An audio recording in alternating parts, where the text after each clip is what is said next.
ಭಗವದ್ಗೀತೆಯಲ್ಲಿ 5ನೇ ಅಧ್ಯಾಯ ಕರ್ಮ ಸನ್ಯಾಸ ಮತ್ತು ಕರ್ಮಯೋಗ. ಇದರಲ್ಲಿ ಕಳೆದ ಬಾರಿ 2 ಶ್ಲೋಕಗಳನ್ನು ನೋಡಿದ್ವಿ. ಭಗವಂತ 16ನೇ ಶ್ಲೋಕದಲ್ಲಿ ಕೊನೆಗಾಗಿ ಜ್ಞಾನ ಎನ್ನುವುದು ಒಂದು ಬೆಂಕಿಯಂತೆ, ಜ್ಞಾನವನ್ನು ಪಡೆದೇ ಮೋಕ್ಷಕ್ಕೆ ಹೋಗುವಂಥ ಮಾರ್ಗ ಇಲ್ಲ, ಇದಕ್ಕೆ ಶಾರ್ಟ್ಕಟ್ಸ್ ಏನಿಲ್ಲ. ನಾವು ನಮ್ಮ ಆಚರಣೆಗಳಲ್ಲಾಗಲಿ, ನಾವು ಅನುಸರಿಸುವಂಥ ಮತಗಳಾಗ್ಬೋದು, ಒಂದು ಸಿದ್ಧಾಂತವನ್ನು, ದೇವಸ್ಥಾನ, ಇದೆಲ್ಲ ಕೂಡ ಯಾವುದೋ ಒಂದು ಮಂತ್ರವನ್ನು ಹೇಳಿದ್ರೆ ಮೋಕ್ಷ ಸಿಗತ್ತೆ, ಇಷ್ಟು ಜಪ ಮಾಡಿದ್ರೆ ಮೋಕ್ಷ ಸಿಗತ್ತೆ, ಈ ಥರ ಹೇಳ್ಬೋದು. ಅದೆಲ್ಲ ಕೂಡ ಮೋಕ್ಷಕ್ಕೆ ಹೋಗಲಿಕ್ಕೆ ಹಾದಿ ಅಷ್ಟೇ. ಮೋಕ್ಷಕ್ಕೆ ಹೋಗಬೇಕಾದ್ರೆ ನಮಗೆ ಏಕೈಕವಾದ ಒಂದೇ ಮಾರ್ಗ ಯಾವುದು ಅಂತಂದರೆ ಜ್ಞಾನ. ನಮಗೂ ಕೂಡ ಹಣವನ್ನು ಗಳಿಸ್ಲಿಕ್ಕೆ ಹಲವಾರು ಮಾರ್ಗಗಳಿದೆ.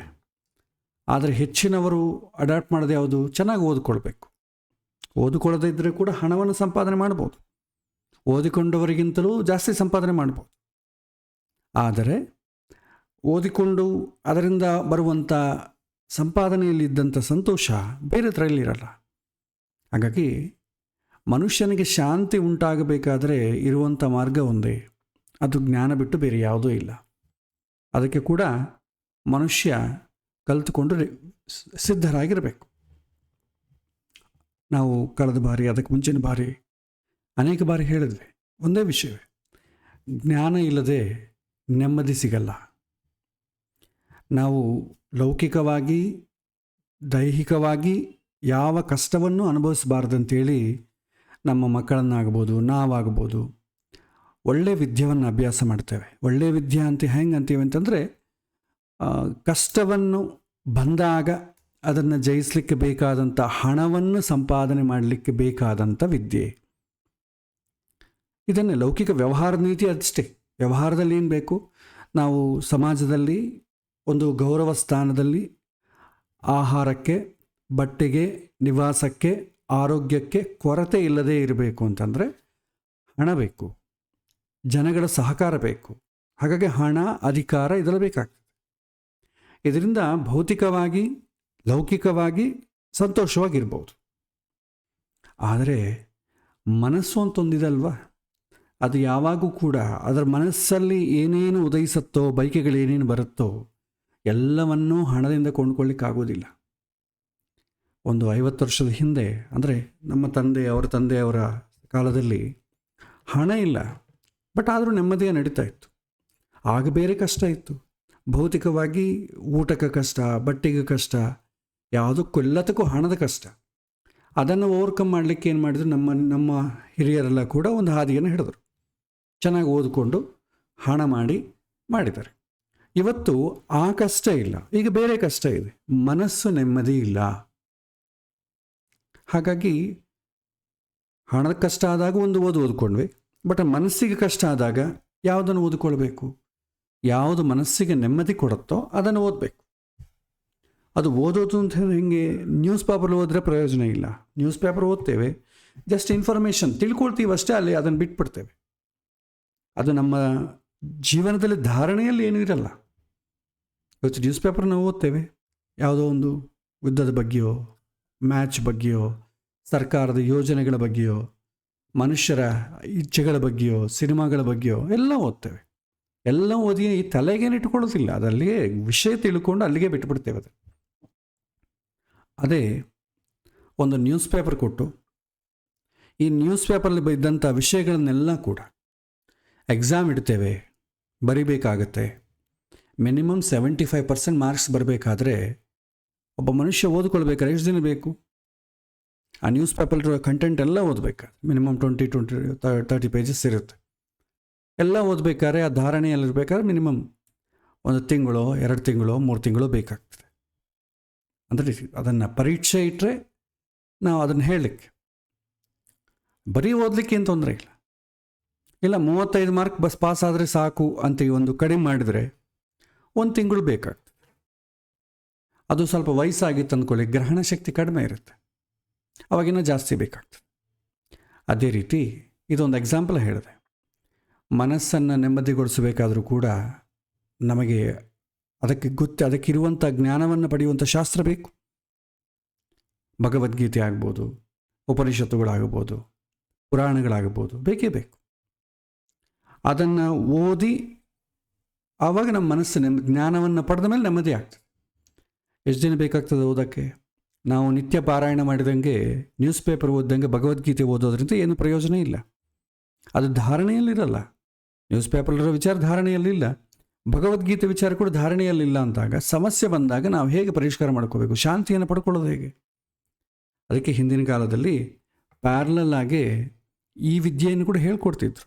ಭಗವದ್ಗೀತೆಗೆ ಅರ್ಥ, ಅದು ನಮ್ಮ ಜೀವನದಲ್ಲಿ ಹೇಗೆ ಬಳಸ್ಕೊಳ್ಬೇಕು, ನಾವು ಸಮಯ ಇದ್ದಾಗೆಲ್ಲ ಕಾಂಟೆಂಪ್ಲೇಟ್ ಮಾಡ್ತಾ ಅದಕ್ಕೆ ತಕ್ಕಂತೆ ನಮ್ಮ ಜೀವನ ಲೈಫ್ ಸ್ಟೈಲ್ ಬೆಳೆಸ್ಕೊಳ್ತಾ ಇದ್ದಾಗ ದೈಹಿಕವಾಗಲಿ ಮಾನಸಿಕವಾಗಿ ಏನು ತೊಂದರೆ ಇರ್ತಿದ್ದಿಲ್ಲ.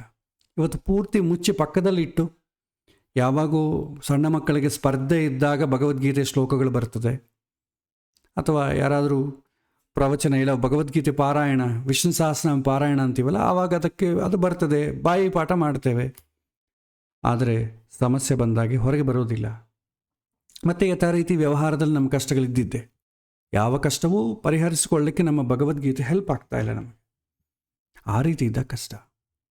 ಭಗವಂತ ಹೇಳೋದು ಇಷ್ಟೇ, ಜ್ಞಾನ ಎನ್ನುವುದು ಬೆಂಕಿಯಂತೆ, ಒಳಗಿರುವಂಥ ಜ್ಞಾನದ ಕಿಡಿಯನ್ನು ಸತತ ಅಂತರಂಗದಲ್ಲಿ ಮನದಲ್ಲಿ ಪ್ರಜ್ವಲಿಸು, ಆಗದು ಈ ಅಜ್ಞಾನದ ಪರದೆಯನ್ನು ಸುಟ್ಟು ಬಿಡ್ತದೆ. ನಿರಂತರ ಅಂತರಂಗದ ಮನನ ಮಾತ್ರ ನಮ್ಮ ಅಂತರಂಗದ ಜ್ಞಾನವನ್ನು ಪ್ರಜ್ವಲಿಸಬಲ್ಲದು. ಇದು ಅಂಡರ್ಲೈನ್ ಮಾಡಿಕೊಳ್ಳಿ. ನಿರಂತರ ಅಧ್ಯಯನ ಮಾಡಬೇಕಾಗತ್ತೆ. ಹೊರಗಿನ ಶ್ರವಣ ಅಧ್ಯಯನಕ್ಕೆ ಇದು ಪೂರಕ. ಇದು ಒಮ್ಮೆ ಅಜ್ಞಾನದ ಪರದೆ ಸುಟ್ಟು ನಾಶವಾದರೆ ನಮಗೆ ಸತ್ಯದ ಸಾಕ್ಷಾತ್ಕಾರ ಆಗತ್ತೆ. ಇದರಿಂದ ಏನಾಗ್ತದೆ? ನಾನು ಮಾಡಿದೆ, ನನ್ನಿಂದ ಆಯಿತು ಎನ್ನುವಂಥ ಅಹಂಕಾರ ಬರಲು ಸಾಧ್ಯವಿಲ್ಲ ಅಂತ ಕೃಷ್ಣ ಹೇಳ್ತಾನೆ. ಹಾಗಾಗಿ ನಾವು ಯಾವುದೇ ಒಂದು ವಾಂಗ್ಮಯವನ್ನು, ಅದು ಹಿಂದೂ ಧರ್ಮ ಆಗ್ಬೋದು, ಬೇರೆ ಯಾವುದೋ ಒಂದು ಸಿದ್ಧಾಂತ ಆಗ್ಬೋದು, ಅದು ನಮ್ಮ ನಿತ್ಯ ಜೀವನದಲ್ಲಿ ನಮಗೆ ಉಪಯುಕ್ತವಾದಾಗ ಮಾತ್ರವೇ ಅದು ನಮಗೆ ಪ್ರಯೋಜನಕಾರಿ. ಇಲ್ಲದಿದ್ದರೆ ಜಸ್ಟ್ ಕೊಟೇಶನ್ ಅಷ್ಟೇ, ಇನ್ನೊಬ್ಬರಿಗೆ ಹೇಳಲಿಕ್ಕೆ, ಪ್ರವಚನ ಮಾಡಲಿಕ್ಕೆ, ವಾಟ್ಸಾಪಲ್ಲಿ ಶೇರ್ ಮಾಡಲಿಕ್ಕೆ ಬಿಟ್ಟರೆ ಅದು ಜೀವನ ಪ್ರಯುಕ್ತವಾಗುವುದಿಲ್ಲ ಅಂತ ಶಾಸ್ತ್ರದಲ್ಲಿ ಹೇಳ್ತಾರೆ. ವೇದವ್ಯಾಸರೇ ಹೇಳ್ತಾರೆ, ಯಾವ ವಿಷಯ ಅದು ವೇದದಲ್ಲಿದ್ದಂಥ ಮಹಾ ಒಳ್ಳೆ ವಿಷಯ ಆಗ್ಬೋದು, ಅದು ನಿನ್ನ ಜೀವನದಲ್ಲಿ ನಿನ್ನ ಅನುಭವಕ್ಕೆ ಬಾರದೇ ಇದ್ದರೆ ಇಟ್ಸ್ ನಿಯರ್ಲಿ ಕೊಟೇಶನ್ ಅಷ್ಟೇ, ಅದು ನಿನಗೇನು ಉಪಯೋಗ ಇಲ್ಲ. ಅದು ಒಳ್ಳೆಯದೇ, ಮಹತ್ವವಾದ್ದೇ ಇರ್ಬೋದು, ಆದರೆ ಅದರಿಂದ ನಾನು ಏನೂ ಪ್ರಯೋಜನ ತೊಗೊಂಡಿಲ್ಲ, ನನಗೇನೂ ಪ್ರಯೋಜನ ಆಗಿಲ್ಲ ಅಂತಂದ್ರೆ ಅದು ಕೊಟೇಶನ್ ಅಷ್ಟೇ. ಅದರಿಂದ ನನ್ನ ಜೀವನ ಅನುಭವ ಶಾಂತಿಯುತವಾಗಿ ಹೋಗೋದಿಲ್ಲ ಅಂತಂಬುದು ಮಾತು. ಸೊ ಇಲ್ಲಿ ಜ್ಞಾನ ಬೇಕು, ಜ್ಞಾನದ ಅನುಭವ ಬೇಕು, ಅನುಭವಿಸಿಯೇ ತಿಳ್ಕೊಳ್ಬೇಕು ಅಂತ ಹೇಳ್ತಾರೆ. ನಾವು ಲೌಕಿಕ ವಿದ್ಯೆಯನ್ನು ಹೇಗೆ ಅಪ್ಲೈ ಮಾಡಿ ನಮ್ಮ ಬುದ್ಧಿಯನ್ನು ಎಲಿವೇಟ್ ಮಾಡಿ ಹೇಗೆ ಮಾಡ್ತೀವೋ, ಆಧ್ಯಾತ್ಮಿಕ ವಿದ್ಯೆಯನ್ನು ಕೂಡ ಹಾಗೆ ಕಲಿಬೇಕಾಗ್ತದೆ. ಅದು ನಮ್ಮ ಹಿರಿಯರ ಒಂದು ಆಶೀರ್ವಾದದಿಂದ ಇವತ್ತು ನಮಗೆ ಅದಿಲ್ಲ. ಬರೀ ಭಗವದ್ಗೀತೆ ಪಾರಾಯಣ ಇಷ್ಟವರೆಗೆ ನಮಗೆ ಬಹಳಷ್ಟು ಸಂಪತ್ತನ್ನು ನಾವು ಕಳ್ಕೊಂಡಿದ್ದೇವೆ. ಶಾರೀರಿಕವಾಗಿಯೂ ನಾವು ನೆಮ್ಮದಿಯಾಗಿದ್ದೇವೆ, ಹಣ ಇದೆ, ಎಲ್ಲವನ್ನೂ ಮನೆಯಲ್ಲೇ ಪಡ್ಕೊಳ್ತೇವೆ. ಫೋನಲ್ಲಿ ಒತ್ತಿದರೆ ಎಲ್ಲವೂ ಊಟದಿಂದ ಹಿಡಿದು ನಿಮಗೆ ಬೇಕಾದ್ದೆಲ್ಲ ಸ್ವರ್ಗ ಸುಖಗಳು ಮನೆಯಲ್ಲೇ ಬರ್ತವೆ ಸ್ಮಾರ್ಟ್ಫೋನ್ ಮೂಲಕ. ಆದರೆ ನೆಮ್ಮದಿಗೊಂದು ಬಿಟ್ಟು, ನೆಮ್ಮದಿ ಮಾತ್ರ ಸ್ಮಾರ್ಟ್ಫೋನ್ ಬಿಟ್ಟರೆ ಬರ್ತದೆ, ಇಲ್ಲದೆ ಬರಲ್ಲ. ಆ ಹಂತಕ್ಕೆ ನಾವು ತಲುಪಿದ್ದೇವೆ. ಇಲ್ಲಿ ಕೃಷ್ಣನ ಈ ವಿವರಣೆಯನ್ನು ಕೇಳಿದಾಗ ನಮಗೆ ಒಂದು ಅಪರೂಪವಾದಂಥ ಜ್ಞಾನವನ್ನು ಪಡಿಬೇಕು ಅಂತ ಅನಿಸುತ್ತೆ. ಆದರೆ ಅದು ಹೇಗೆ ಪಡಿಬೇಕು? ಅಪರೋಕ್ಷ ಜ್ಞಾನ ಬರಬೇಕಾದ್ರೆ, ಅಪರೋಕ್ಷ ಜ್ಞಾನ ಅಂದರೆ ಅನುಭವಪೂರ್ವಕವಾದ ಜ್ಞಾನ ಬರಬೇಕಾದ್ರೆ ನಾವು ಏನು ಮಾಡಬೇಕು? ಇದನ್ನು ಕೃಷ್ಣ ಶ್ಲೋಕದಲ್ಲಿ ಹೇಳ್ತಾನೆ. ತದ್ ಬುದ್ಧಯ ತತ್ ಆತ್ಮಾನಃ ತತ್ ನಿಷ್ಠಾಃ ತತ್ಪರಾಯಣ ಗಚ್ಚಂತಿ ಅಪುನಃ ಆವೃತ್ತಿಂ ಜ್ಞಾನ ನಿರ್ಧೂತ ಕಲ್ಮಷಾಹ ಅಂತ ಹೇಳ್ತಾರೆ.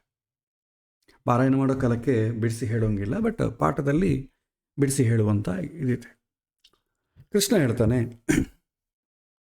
ಅಜ್ಞಾನವನ್ನು ಅಳಿಸಿರುವಂಥ ಮಾರ್ಗ ಏನಿದೆ ಅಂತ ಈ ಶ್ಲೋಕದಲ್ಲಿ ಸೊಗಸಾಗಿ ಕೃಷ್ಣ ಹೇಳ್ತಾರೆ. ಮೊದಲನೇದಾಗಿ ಭಗವಂತನಲ್ಲಿ ಬುದ್ಧಿಯನ್ನು ಇಡು. ತದ್ಬುದ್ಧಯ. ನಮ್ಮ ಮನಸ್ಸು ಎಲ್ಲ ವಿಷಯಗಳನ್ನ ಗ್ರಹಿಸುತ್ತೆ. ಯಾಕಂದರೆ ಮನಸ್ಸಿಗೆ ಡೈರೆಕ್ಟಾಗಿ ಇಂದ್ರಿಯಗಳ ಕನೆಕ್ಷನ್ ಇರ್ತದೆ. ಇಂದ್ರಿಯಗಳು ಭೌತಿಕ ಶರೀರವನ್ನು ಅಂಟಿಕೊಂಡಿರ್ತದೆ. ಕಣ್ಣು, ಕಿವಿ, ಮೂಗು, ಬಾಯಿ ಎಲ್ಲ ಇಂದ್ರಿಯಕ್ಕೆ ಪ್ರಪಂಚದಲ್ಲಿ ನಾವು ಏನೇನು ನೋಡ್ತೇವೆ ಎಲ್ಲ ವಿಷಯಗಳನ್ನು ಮನಸ್ಸಲ್ಲಿ ಸ್ಟೋರ್ ಮಾಡ್ತದೆ, ಟ್ರಾನ್ಸ್ಫರ್ ಮಾಡ್ತದೆ. ಇದನ್ನು ಇಂದ್ರಿಯ ವಾಹಕಗಳು ಅಂತಾರೆ. ಎಲ್ಲ ವಿಷಯವನ್ನು ಗ್ರಹಿಸ್ತದೆ. ಬುದ್ಧಿ ಏನು ಮಾಡ್ತದೆ? ನಾವು ಗ್ರಹಿಸಿದಂಥ ವಿಷಯವನ್ನು ಮನಸ್ಸು ಏನಿದೆ, ಅದರ ರಿಕ್ವೈರ್ಮೆಂಟ್ ಏನಿದೆ, ಅದರ ಅನಿಸಿಕೆ ಏನಿದೆ, ಅದಕ್ಕೆ ತಕ್ಕಂತೆ ಈ ಇನ್ಪುಟ್ ಏನು ಬಂದಿದೆ ಅದನ್ನು ತೀರ್ಮಾನ ಮಾಡ್ತದೆ. ಜಾಸ್ತಿ ಆಗಿದೆಯೋ, ಕಡಿಮೆ ಆಗಿದೆಯೋ, ಇದನ್ನು ಯಾವ ರೀತಿ ಬೇಕು, ಯಾವ ರೀತಿ ಮಾಡಬೇಕು, ಇದೆಲ್ಲ ಕೂಡ ಬುದ್ಧಿ ತೀರ್ಮಾನ ಮಾಡ್ತದೆ. ನಾವು ಭಗವಂತನಲ್ಲಿ ಸ್ಥಿರವಾಗಿ ನಮ್ಮ ಬುದ್ಧಿಯನ್ನು ಇಟ್ಟರೆ ಆತ ನಮ್ಮ ಬುದ್ಧಿಯಲ್ಲಿ ಬಂದು ಕೂಡುತ್ತಾನೆ. ಇದಕ್ಕಾಗಿ ನಾವು ಭಗವಂತನ ಕುರಿತಾಗಿ ನಮ್ಮ ಅರಿವನ್ನು ಬೆಳೆಸಿಕೊಳ್ಳಬೇಕು. ಭಗವಂತನ ವಿಷಯದ ನಿರಂತರ ಸಾಧನೆಯಿಂದ ನಾವು ಭಗವಂತನನ್ನು, ನಮ್ಮ ಬುದ್ಧಿಯನ್ನು ನೆಲೆಗೊಳಿಸಿದಾಗ ಭಗವಂತ ನಮ್ಮ ಬುದ್ಧಿಯಲ್ಲೇ ನೆಲೆಗೊಳ್ತಾನೆ. ಭಗವಂತ ನಮ್ಮ ಬುದ್ಧಿಯ ಸ್ಥಾನದಲ್ಲಿದ್ದರೆ, ನಮ್ಮ ಬುದ್ಧಿಯ ಜವಾಬ್ದಾರಿಯನ್ನು ಭಗವಂತನಿಗೆ ಒಪ್ಪಿಸಿದರೆ ಕರೆಕ್ಟಾಗಿ ಡೆಸಿಷನ್ ತೊಗೊಳಿಕ್ಕಾಗ್ತದೆ. ಏಕೆಂತಂದರೆ ಬುದ್ಧಿ ಯಾವಾಗ ಡೆಸಿಷನ್ ತೊಗೊಳುತ್ತೆ? ಬುದ್ಧಿ ಭಗವಂತ ಎಲ್ಲರಿಗೂ, ಮನುಷ್ಯ ಸಾಮಾನ್ಯ ಯಾರ್ಯಾರು ಇರ್ತಾರೋ ಎಲ್ಲರಿಗೂ ಭಗವಂತ ಬುದ್ಧಿ ಎಂಬ ವ್ಯವಸ್ಥೆ ಕೊಟ್ಟಿದ್ದಾನೆ. ಬುದ್ಧಿ ಎಂಬ ಸಪ್ರೇಟ್ ಏನಿಲ್ಲ, ಮನಸ್ಸಿನಲ್ಲೇ ಒಂದು ಭಾಗ ಅಷ್ಟೇ, ನಿರ್ಣಯ ತಗೊಳ್ಳುವಂಥ ಭಾಗ. ಒಂದು ವಿಷಯವನ್ನು ನಿರ್ಣಯ ತಗೊಳ್ಬೇಕಾದ್ರೆ ಭಾಳಷ್ಟು ರೀತಿಯಿಂದ ಚಿಂತನೆ ಮಾಡಬೇಕು. ಒಂದು ದೊಡ್ಡ ಬೆಟ್ಟ ಇದೆ ಅಂತ ಅಂದ್ಕೊಳ್ಳಿ. ಆ ಬೆಟ್ಟ ಅಂತ ನಮಗೆ ಹೆಂಗೆ ಗೊತ್ತಾಗ್ತದೆ? 360 ಡಿಗ್ರೀಸಲ್ಲಿ ನಾವು ನೋಡಿದ್ರೆ ತಾನೆ ಅದು ಬೆಟ್ಟ ಅಂತ ಗೊತ್ತಾಗ್ತದೆ. ಅದು ಗೊತ್ತಾಗೋದಿಲ್ಲ. ಯಾವುದೇ ಒಂದು ಆಬ್ಜೆಕ್ಟನ್ನು 360 ಡಿಗ್ರೀಸ್ ನೋಡಿದ್ರೆ ಅದು ಕರೆಕ್ಟಾಗಿ ಅರ್ಥ ಆಗ್ತದೆ ನಮಗೆ. Top view, side view, front view ಇದೆಲ್ಲ ನಾವು ನೋಡ್ತೇವೆ. ಹಾಗೆ ಇಂದ್ರಿಯಗಳಿಂದ ಸಂಗ್ರಹಣ ಮಾಡಿದಂಥ ವಿಷಯಗಳನ್ನು ಚೆನ್ನಾಗಿ ಪರೀಕ್ಷೆ ಮಾಡಿ ಪೂರ್ವ ಅನುಭವದಿಂದ ಅದನ್ನು ನೋಡಿ ನಿರ್ಣಯ ತಗೊಳ್ಬೇಕು. ಆದರೆ ಇದೆಲ್ಲ ಮಾಡಬೇಕು ಅಂದರೆ ಏನು ಮಾಡಬೇಕು? ಬುದ್ಧಿಗೆ ಟ್ರೈನ್ ಮಾಡಿರಬೇಕು. ಈ ಜನ್ಮದಲ್ಲಾಗ್ಬೋದು, ಹಿಂದಿನ ಜನ್ಮದಲ್ಲಾಗ್ಬೋದು, ಟ್ರೈನ್ ಆಗಿರಬೇಕು. ಹಿಂದೆ ನಾನೊಂದು ಕಥೆಯನ್ನು ಕೂಡ ನಿಮಗೆ ವಾಟ್ಸಪ್ ಮುಖಾಂತರ ಕಳಿಸಿದೆ. ಟ್ರೈನ್ ಆಗಿದ್ದರೆ ಮಾತ್ರವೇ ಸಾಧ್ಯತೆ. ಈಗ ನಾವು ನಮ್ಮ ಎಜುಕೇಷನ್ ಸಿಸ್ಟಮಲ್ಲಿ ನೋಡಿ, ನಾವು ಓದ್ಕೊಳ್ತೇವೆ. ಆ ಓದಿಕೊಳ್ಳುವಂಥ ಯಾವ ವಿಷಯವೂ ನಮಗೆ ಜೀವನದಲ್ಲಿ ಉಪಯೋಗ ಆಗೋದಿಲ್ಲ. ಮ್ಯಾಥಮೆಟಿಕ್ಸಲ್ಲಿ ಪೈಥಾಗರಸ್ ಥಿಯರಮ್ ಇದೆ. ಇನ್ನು ಸೋಷಿಯಾಲಜಿಯಲ್ಲಿ ಬರುತ್ತೆ, ಶಾಜಹಾನ್ ಅದು ಕಟ್ಟಿಸಿದ, ಮೊಘಲ್ ಚಕ್ರವರ್ತಿ ಹೀಗೆ ಆಳಿದರು, ಬ್ರಿಟಿಷರು ಹೊಡೆದರು, ಇಂತಿಂಥದ್ದು ಎಲ್ಲವನ್ನು ಹೇಳ್ತಾರೆ. ಅದು ನಮಗೆ ಜೀವನ ಪರೀಕ್ಷೆ ಎಲ್ಲಿ ಉಪಯೋಗ ಆಗೋದಿಲ್ಲ. ಸೈನ್ಸಲ್ಲಿ ಹೇಳ್ತಾರೆ, ಒಂದು ಭಾರ, ಇಷ್ಟು ಭಾರವನ್ನು ಮೇಲಕ್ಕೆತ್ತಿದೆ, ಇಷ್ಟು ವೆಯ್ಟು, ಇಷ್ಟು ಇದಿದೆ, ಎಷ್ಟು ಶಕ್ತಿ ಬೇಕಾಗತ್ತೆ, ಇದೆಲ್ಲ ಓದಿದ್ವಿ. ಆದರೆ ಅದು ಮುಂದೆ ಮುಂದೆ ಹಂತಕ್ಕೆ ಹೊಸ ಹೊಸ ಸಬ್ಜೆಕ್ಟ್ಸು, ಹೊಸ ಹೊಸ ಕ್ಲಾಸಿಗೆ ಮೇಲೆ ಹೋಗುವಾಗ ಹಳೆ ಕ್ಲಾಸ್ ಇದ್ದು ಯಾವುದು ನಮಗೆ ಉಪಯೋಗ ಆಗೋದಿಲ್ಲ. ಇವಾಗ ಪೈಥಾಗರಸ್ ಥಿಯರಮ್ ಆಗಲಿ, ಟ್ರಿಗ್ನಾಮೆಟ್ರಿ ಸಂಬಂಧಪಟ್ಟ ಕಾಸ್ ತೀಟ, ಸೈನ್ ತೀಟ, ಇದು ಯಾವುದು ನಮ್ಮ ಜೀವನ ಪರೀಕ್ಷೆ ಉಪಯೋಗ ಇಲ್ಲ. ಯಾರಾದರೂ ಸ್ಪೆಷಲ್ ರಿಸರ್ಚ್ ಮಾಡೋರಿಗೆ ಅದು ಉಪಯೋಗ ಆಗುತ್ತೆ ಆಗಲಿ, ಎಲ್ಲರಿಗೂ ಉಪಯೋಗ ಇಲ್ಲ. ಆದರೆ ಯಾಕೆ ನಮಗೆ ಸಬ್ಜೆಕ್ಟಲ್ಲಿ ಇಡ್ತಾರೆ ಸಿಲೆಬಸ್ಸಲ್ಲಿ ಅಂತಂದರೆ, ಬುದ್ಧಿ ಎಷ್ಟು ಶಾರ್ಟೆಸ್ಟ್ ಟೈಮಲ್ಲಿ ರೆಸ್ಪಾಂಡ್ ಆಗುತ್ತೆ, ಆ ಬುದ್ಧಿಯನ್ನು ಟ್ರೈನ್ ಮಾಡಲಿಕ್ಕೆ ಈ ಥರದ ಪ್ರಾಬ್ಲಮ್ಸ್ ಎಲ್ಲ ಕೊಡ್ತಾರೆ. ಬುದ್ಧಿ ಶಾರ್ಪ್ ಆಗಬೇಕು ಅಂತ. ಅದೇ ರೀತಿ ಅದು ಲೌಕಿಕ ವಿಚಾರದಲ್ಲಿ ಚೆನ್ನಾಗಿ ಶಾರ್ಪ್ ಆಗಿ ಟ್ರೈನ್ ಆಗಿಬಿಟ್ಟಿದೆ. ಬಟ್ ಆಧ್ಯಾತ್ಮಿಕ ವಿಚಾರದಲ್ಲಿ ಟ್ರೈನ್ ಆಗಿಲ್ಲ. ಈ ಜನ್ಮದಲ್ಲಾಗಿಲ್ಲ, ಬಹುಶಃ ಹಿಂದಿನ ಜನ್ಮದಲ್ಲಿ ಸ್ಮಾರ್ಟ್ ಫೋನ್ ಇಲ್ಲ. ಆದ ಕಾರಣ ನಾವಿಂದು ಒಂದು 150-200 ವರ್ಷದ ಹಿಂದೆ ಹುಟ್ಟಿರಬೇಕು. ಆಗ ಸ್ಮಾರ್ಟ್ ಫೋನ್ ಇಲ್ಲ. ಆದ ಕಾರಣ ಖಂಡಿತ ಸ್ವಲ್ಪ ಅಧ್ಯಾತ್ಮ ವಿಜ್ಞಾನವನ್ನು ಕಲ್ತ್ಕೊಂಡಿರ್ತೇವೆ. ಬ್ರಿಟಿಷರ ಬರೋದಕ್ಕಿಂತಲೂ ಮುಂಚಿತವಾಗೂ ಕೂಡ ನಾವು ಹುಟ್ಟಿರ್ಬೋದು. ಆಗಿನ ವಾಂಗ್ಮಯದಲ್ಲಿ, ಆಗಿನ ಶಾಸ್ತ್ರಗಳೇನಿದೆ ಅವೆಲ್ಲ ನಾವು ಓದ್ಕೊಂಡಿರ್ಬೋದು. ಅವಾಗೆಲ್ಲ ಕೂಡ ಈ ಮಾಡರ್ನ್ ಸೈನ್ಸ್ ಇಲ್ಲ. ಅವಾಗ ನಮ್ಮ ಬುದ್ಧಿ ಟ್ರೈನ್ ಆಗಿರುತ್ತೆ. ಒಂದು ಕ್ಲಾಸಿಂದ ಇನ್ನೊಂದು ಕ್ಲಾಸಿಗೆ ಹೋಗೋ ಕಾಲಕ್ಕೆ ಹೇಗೆ ಬುದ್ಧಿ ಅಪ್ಡೇಟ್ ಆಗ್ತಾ ಹೋಗ್ತದೋ, ಒಂದು ಜನ್ಮದಿಂದ ಇನ್ನೊಂದು ಜನ್ಮಕ್ಕೆ ಹೋಗೋ ಕಾಲಕ್ಕೆ ಬುದ್ಧಿ ಅಪ್ಡೇಟ್ ಆಗ್ತದೆ. ನಾವು ಆರ್ಟಿಫಿಷಿಯಲ್ ಇಂಟೆಲಿಜೆನ್ಸಲ್ಲಿ ಹೇಳೋದು ಮಧ್ಯೆ ಚೆನ್ನಾಗಿ ಮಾಡೆಲ್ನ ಟ್ರೈನ್ ಮಾಡಬೇಕು. ಟ್ರೈನ್ಡ್ ಮಾಡೆಲ್ ಚೆನ್ನಾಗಿ ಟ್ರೈನ್ ಮಾಡ್ತಾರೆ ಅವರು. ಚಾಟ್ GPT ಆಗ್ಬೋದು, ಜೆಮಿನಿ ಆಗ್ಬೋದು, ಕೋಪೈಲಟ್ ಆಗ್ಬೋದು. ನಾವು ಅದನ್ನು ಟ್ರೈನ್ ಮಾಡೋದೊಂದೇ ಅಲ್ಲ, ಅದು ಕೂಡ ಸ್ವತಃ ಟ್ರೈನ್ ಆಗ್ತದೆ. ಮನುಷ್ಯ ಏನು ಬೇಕು, ಏನು ಬಯಸ್ತಾನೆ, ಅವನ ಆಲೋಚನಾ ರೀತಿ ಹೇಗಿರುತ್ತೆ, ಎಂಥ ಸ್ವಭಾವವುಳ್ಳವರು ಇರ್ತಾರೆ, ಅವನ ಎಮೋಷನ್ಸ್ ಹೇಗಿರುತ್ತೆ, ಇದೆಲ್ಲ ಕೂಡ ತಾನು ಟ್ರೈನ್ ಆಗ್ತಾ ಇರುತ್ತೆ. ಟ್ರೈನ್ ಆಗಿ ಒಂದಿನ ಇನ್ನೊಂದು 50 ವರ್ಷ 100 ವರ್ಷ ಆದಮೇಲೆ ಮನುಷ್ಯನ ಥರನೇ ಬರ್ತದೆ. ಸೇಮ್ ಮನುಷ್ಯನ ಥರನೇ ಎಲ್ಲ ಆಳ್ತದೆ. ಯಾಕಂದರೆ ಆ ರೀತಿ ಟ್ರೈನ್ ಮಾಡ್ತೇವೆ ನಾವು. ಹಾಗೆ ಬುದ್ಧಿ ಚೆನ್ನಾಗಿ ಪ್ರತಿಯೊಂದು ಜನ್ಮದಲ್ಲೂ ಟ್ರೈನ್ ಆಗ್ತಾ ಬರುತ್ತೆ. ನಾವು ಅದಕ್ಕೆ ಮನಸ್ಸನ್ನು, ಈ ಜಗತ್ತನ್ನು, ಶಾಂತಿಯನ್ನು ಹೇಗೆ ಪಡ್ಕೊಳ್ಬೇಕು, ಅರ್ಥ ಮಾಡಿಕೊಳ್ಬೇಕು ಅಂತ ಅಂಬೋ ಟ್ರೈನಿಂಗ್ ಕೊಡದೇ ಇದ್ದರೆ ಅದು ರೆಸ್ಪಾಂಡ್ ಆಗಲ್ಲ. ಆವಾಗ ಏನು ಮಾಡಬೇಕು? ಬುದ್ಧಿ ಕೆಲಸ ಮಾಡಿಲ್ಲ, ನಮ್ಮ ಬುದ್ಧಿಯಲ್ಲಿ ಬೇಕಾದಂಥ ನಿರ್ಣಯ ತಗೊಳ್ಳೋಕ್ಕೆ ಬೇಕಾದಂಥ ಶಕ್ತಿ ಇಲ್ಲ ಅಂದರೆ ಏನು ಮಾಡ್ತೇವೆ? ಖಂಡಿತವಾಗಿ ಇನ್ನೊಬ್ಬರ ಸಪೋರ್ಟ್ ಬೇಕು. ಮನಸ್ಸಾದರೆ ನನಗೆ ಇಂಟ್ರೆಸ್ಟ್ ಬರಬೇಕು, ಬೇರೆಯವ್ರಿಗೆ ಇಂಟ್ರೆಸ್ಟ್ ಬಂದರೆ ನನಗೆ ಉಪಯೋಗ ಇಲ್ಲ. ಬುದ್ಧಿ ಹಾಗೆ ಇಲ್ಲ. ನಿರ್ಣಯ ತಗೊಳ್ಳೋ ಕಾಲಕ್ಕೆ ನನಗೆ ನಿರ್ಣಯ ಮಾಡುವ ಶಕ್ತಿ ಇಲ್ಲದಿದ್ದರೂ ಇನ್ನೊಬ್ಬರನ್ನು ನಿರ್ಣಯ ತಗೊಳ್ಬೋದು, ಅದನ್ನು ನಾನು ಅನುಸರಿಸಬಹುದು. ನಮಗಿದು ಚೆನ್ನಾಗಿ ಪರಿಚಯ ಇರುತ್ತೆ. ನಾವೇನಾದರೂ ಬಟ್ಟೆಗಳು ತೊಗೊಳ್ಬೇಕು ಅಂತ ಅಂದ್ಕೊಳ್ಳಿ, ಕೆಲವಿನ ಕಡೆ ನಮಗೆ ಗೊತ್ತಾಗಲ್ಲ ಅದು ಕ್ವಾಲಿಟಿ ಎಷ್ಟು, ಮೋಸ ಮಾಡ್ಬೋದೇನೋ. ಒಂದು ಸೀರೆ ಕೊಂಡ್ಕೋಬೇಕಾದ್ರೂ ಕೂಡ 4 ಜನ ಹೆಣ್ಣು ಮಕ್ಕಳು ಕರ್ಕೊಂಡು ಹೋಗ್ತಾರೆ. ಒಂದು ರೇಷ್ಮೆ ಸೀರೆ ಕೊಂಡ್ಕೋಬೇಕು, ಅವ್ರಿಗೆ 4 ಜನ ಡಿಸೈಡ್ ಮಾಡ್ತಾರೆ. ಪಾಪ ಈ ಕೊಂಡ್ಕೊಳ್ಳೋರಿಗೆ ಗೊತ್ತಿಲ್ಲ, ಪಾಪ ಅವರು ಅದನ್ನು ನೋಡಿ ಆ ಕ್ವಾಲಿಟಿ ಎಷ್ಟಿದೆ, ಕಲರ್ ಹೇಗಿದೆ, ಅದು ಹೋಗುತ್ತಾ ಇಲ್ಲವಾ, ಅವ್ರ ಪ್ರೈಸ್ ರೇಟ್ ಹೇಗಿದೆ, ಇದನ್ನೆಲ್ಲ ನೋಡಿ ನಿರ್ಣಯ ತೊಗೊಳ್ತಾರೆ. ನಮಗೆ ತೊಗೊಳ್ಳಿಕ್ಕೆ ಬರಲ್ಲ, ಅವರು ತೊಗೊಳ್ತಾರೆ. ಅಕೇಶ್ನಲಿ ಆದರೆ ಪರವಾಗಿಲ್ಲ, ಆದರೆ ಸಮಸ್ಯೆ ಬಂದಾಗೆಲ್ಲ ಎಲ್ಲರನ್ನ ಜೊತೆಗೆ ಇಟ್ಕೊಂಡು ಹೋಗ್ಲಿಕ್ಕಾಗ್ತದ? ಆಗೋದಿಲ್ಲ. ನಾವೇ ಅದು ಪ್ರಿಪೇರ್ ಆಗಿರ್ಬೇಕು. ಸೊ ಬುದ್ಧಿ ನಮ್ಮದು ಕೆಲಸ ಮಾಡ್ತಿದ್ರು ಕೂಡ ಅಟ್ಲೀಸ್ಟ್ ಭಗವಂತನಿಗಾದರೂ ಒಪ್ಪಿಸ್ಬೇಕು, ಭಗವಂತ ನಿರ್ಣಯ ತಗೊಳ್ಳೋಂಗೆ ಮಾಡಬೇಕು. ಇಲ್ಲಿ ಭಗವಂತ ನಿರ್ಣಯ ತಗೊಳ್ಳೋದು ಅಂತಂದರೆ ಭಗವಂತ ನಮ್ಮನ್ನು ಹೇಗೆ ಮಾಡಬೇಕು, ಹೇಗೆ ಮಾಡಬಾರ್ದು ಅಂತ ಆಲ್ರೆಡಿ ಎಲ್ಲ ವಿಷಯಗಳನ್ನು ಕೊಟ್ಟಿದ್ದಾನೆ. ಹಾಗಾಗಿ ಭಗವಂತ ಹೇಳಿದ್ದನ್ನು ಫಾಲೋ ಆಗಬೇಕು ಅಂತ ಅರ್ಥ. ಭಗವಂತನೇ ಸದಾ ನನ್ನ ಮಾರ್ಗದರ್ಶನ ಮಾಡುವಂಥ ಪ್ರಭು, ಅವನ ನಿಯಂತ್ರಣದಲ್ಲಿ ನನ್ನ ಬದುಕು ನೆಮ್ಮದಿಯಾಗಿ ಮಂಗಳಕರವಾಗಿ ನಡೆಯಲಿ ಅಂತ ನಿರಂತರ ಪ್ರಾರ್ಥನೆ ಮಾಡಬೇಕು. ಭಗವಂತನಲ್ಲಿ ನಿಷ್ಠೆ ಇಲ್ಲದೆ ಇದ್ದರೆ ನಮಗೆ ಏನನ್ನು ಮಾಡಲಿಕ್ಕೆ ಸಾಧ್ಯ ಇಲ್ಲ. ನಿಷ್ಠಾ ಅಂತಂದರೆ ಏನಂತಂದರೆ ಭಕ್ತಿ ಅಂತ ಅರ್ಥ. ಭಕ್ತಿ ಅಂತಂದರೆ ಏನು? ಪ್ರೀತಿ. ಪ್ರೀತಿಯನ್ನೇ ನಮಗಿಂತಲೂ ಹಿರಿಯರ ಮೇಲೆ, ಮಹಾನುಭಾವರ ಮೇಲೆ ನಾವು ಪ್ರೀತಿಯನ್ನು ಎಕ್ಸ್ಪ್ರೆಸ್ ಮಾಡೋ ಕಾಲಕ್ಕೆ ಅದಕ್ಕೆ ಭಕ್ತಿ ಅಂತ ಹೆಸರು. ಅದು ನಾವು ಕೊಡುವಂಥ ಮೆಕ್ಯಾನಿಕಲ್ ರಿಚುವಲ್ ಅಲ್ಲ ಭಕ್ತಿ ಎಂಬುದು, ಅಂತರಂಗದಲ್ಲಿರುವಂಥ ಒಂದು ಭಾವನೆ. ಆದ್ದರಿಂದ ಭಗವಂತನಲ್ಲಿ ಸದಾ ಭಕ್ತಿ ಇರಬೇಕು. ಭಕ್ತಿ ಇಲ್ಲದೆ ಧ್ಯಾನ ಪೂಜೆ ಮಾಡೋದರಿಂದ ಯಾವುದೂ ಉಪಯೋಗ ಇಲ್ಲ. ಅದು ದಿನ ಬೆಳಗ್ಗೆ ಎದ್ದ ತಕ್ಷಣ ಭಗವಂತನ ನೋಡೋದ್ರಿಂದ, ಸಂಧ್ಯಾವಂದನೆ, ದೇವರ ಪೂಜೆ, ದೇವಸ್ಥಾನಕ್ಕೆ ಹೋಗೋದು, ಹೋಮ ಹವನಾದಿಗಳು ಮಾಡಿಸುವಷ್ಟುವರೆಗೂ ಅದರಲ್ಲಿ ಭಕ್ತಿ ಇಲ್ಲದೆ ಮಾಡಿದ್ರೆ ಪ್ರಯೋಜನ ಇಲ್ಲ. ಒಮ್ಮೆ ನಮಗೆ ಭಗವಂತನ ಬಗ್ಗೆ ಜ್ಞಾನ ಬಂದರೆ ಭಕ್ತಿ ತನ್ನಷ್ಟಕ್ಕೆ ತಾನೇ ಬರುತ್ತೆ. ಜ್ಞಾನ ಇಲ್ಲದ ಭಕ್ತಿ ಮೂಢ ಭಕ್ತಿ ಆಗ್ತದೆ.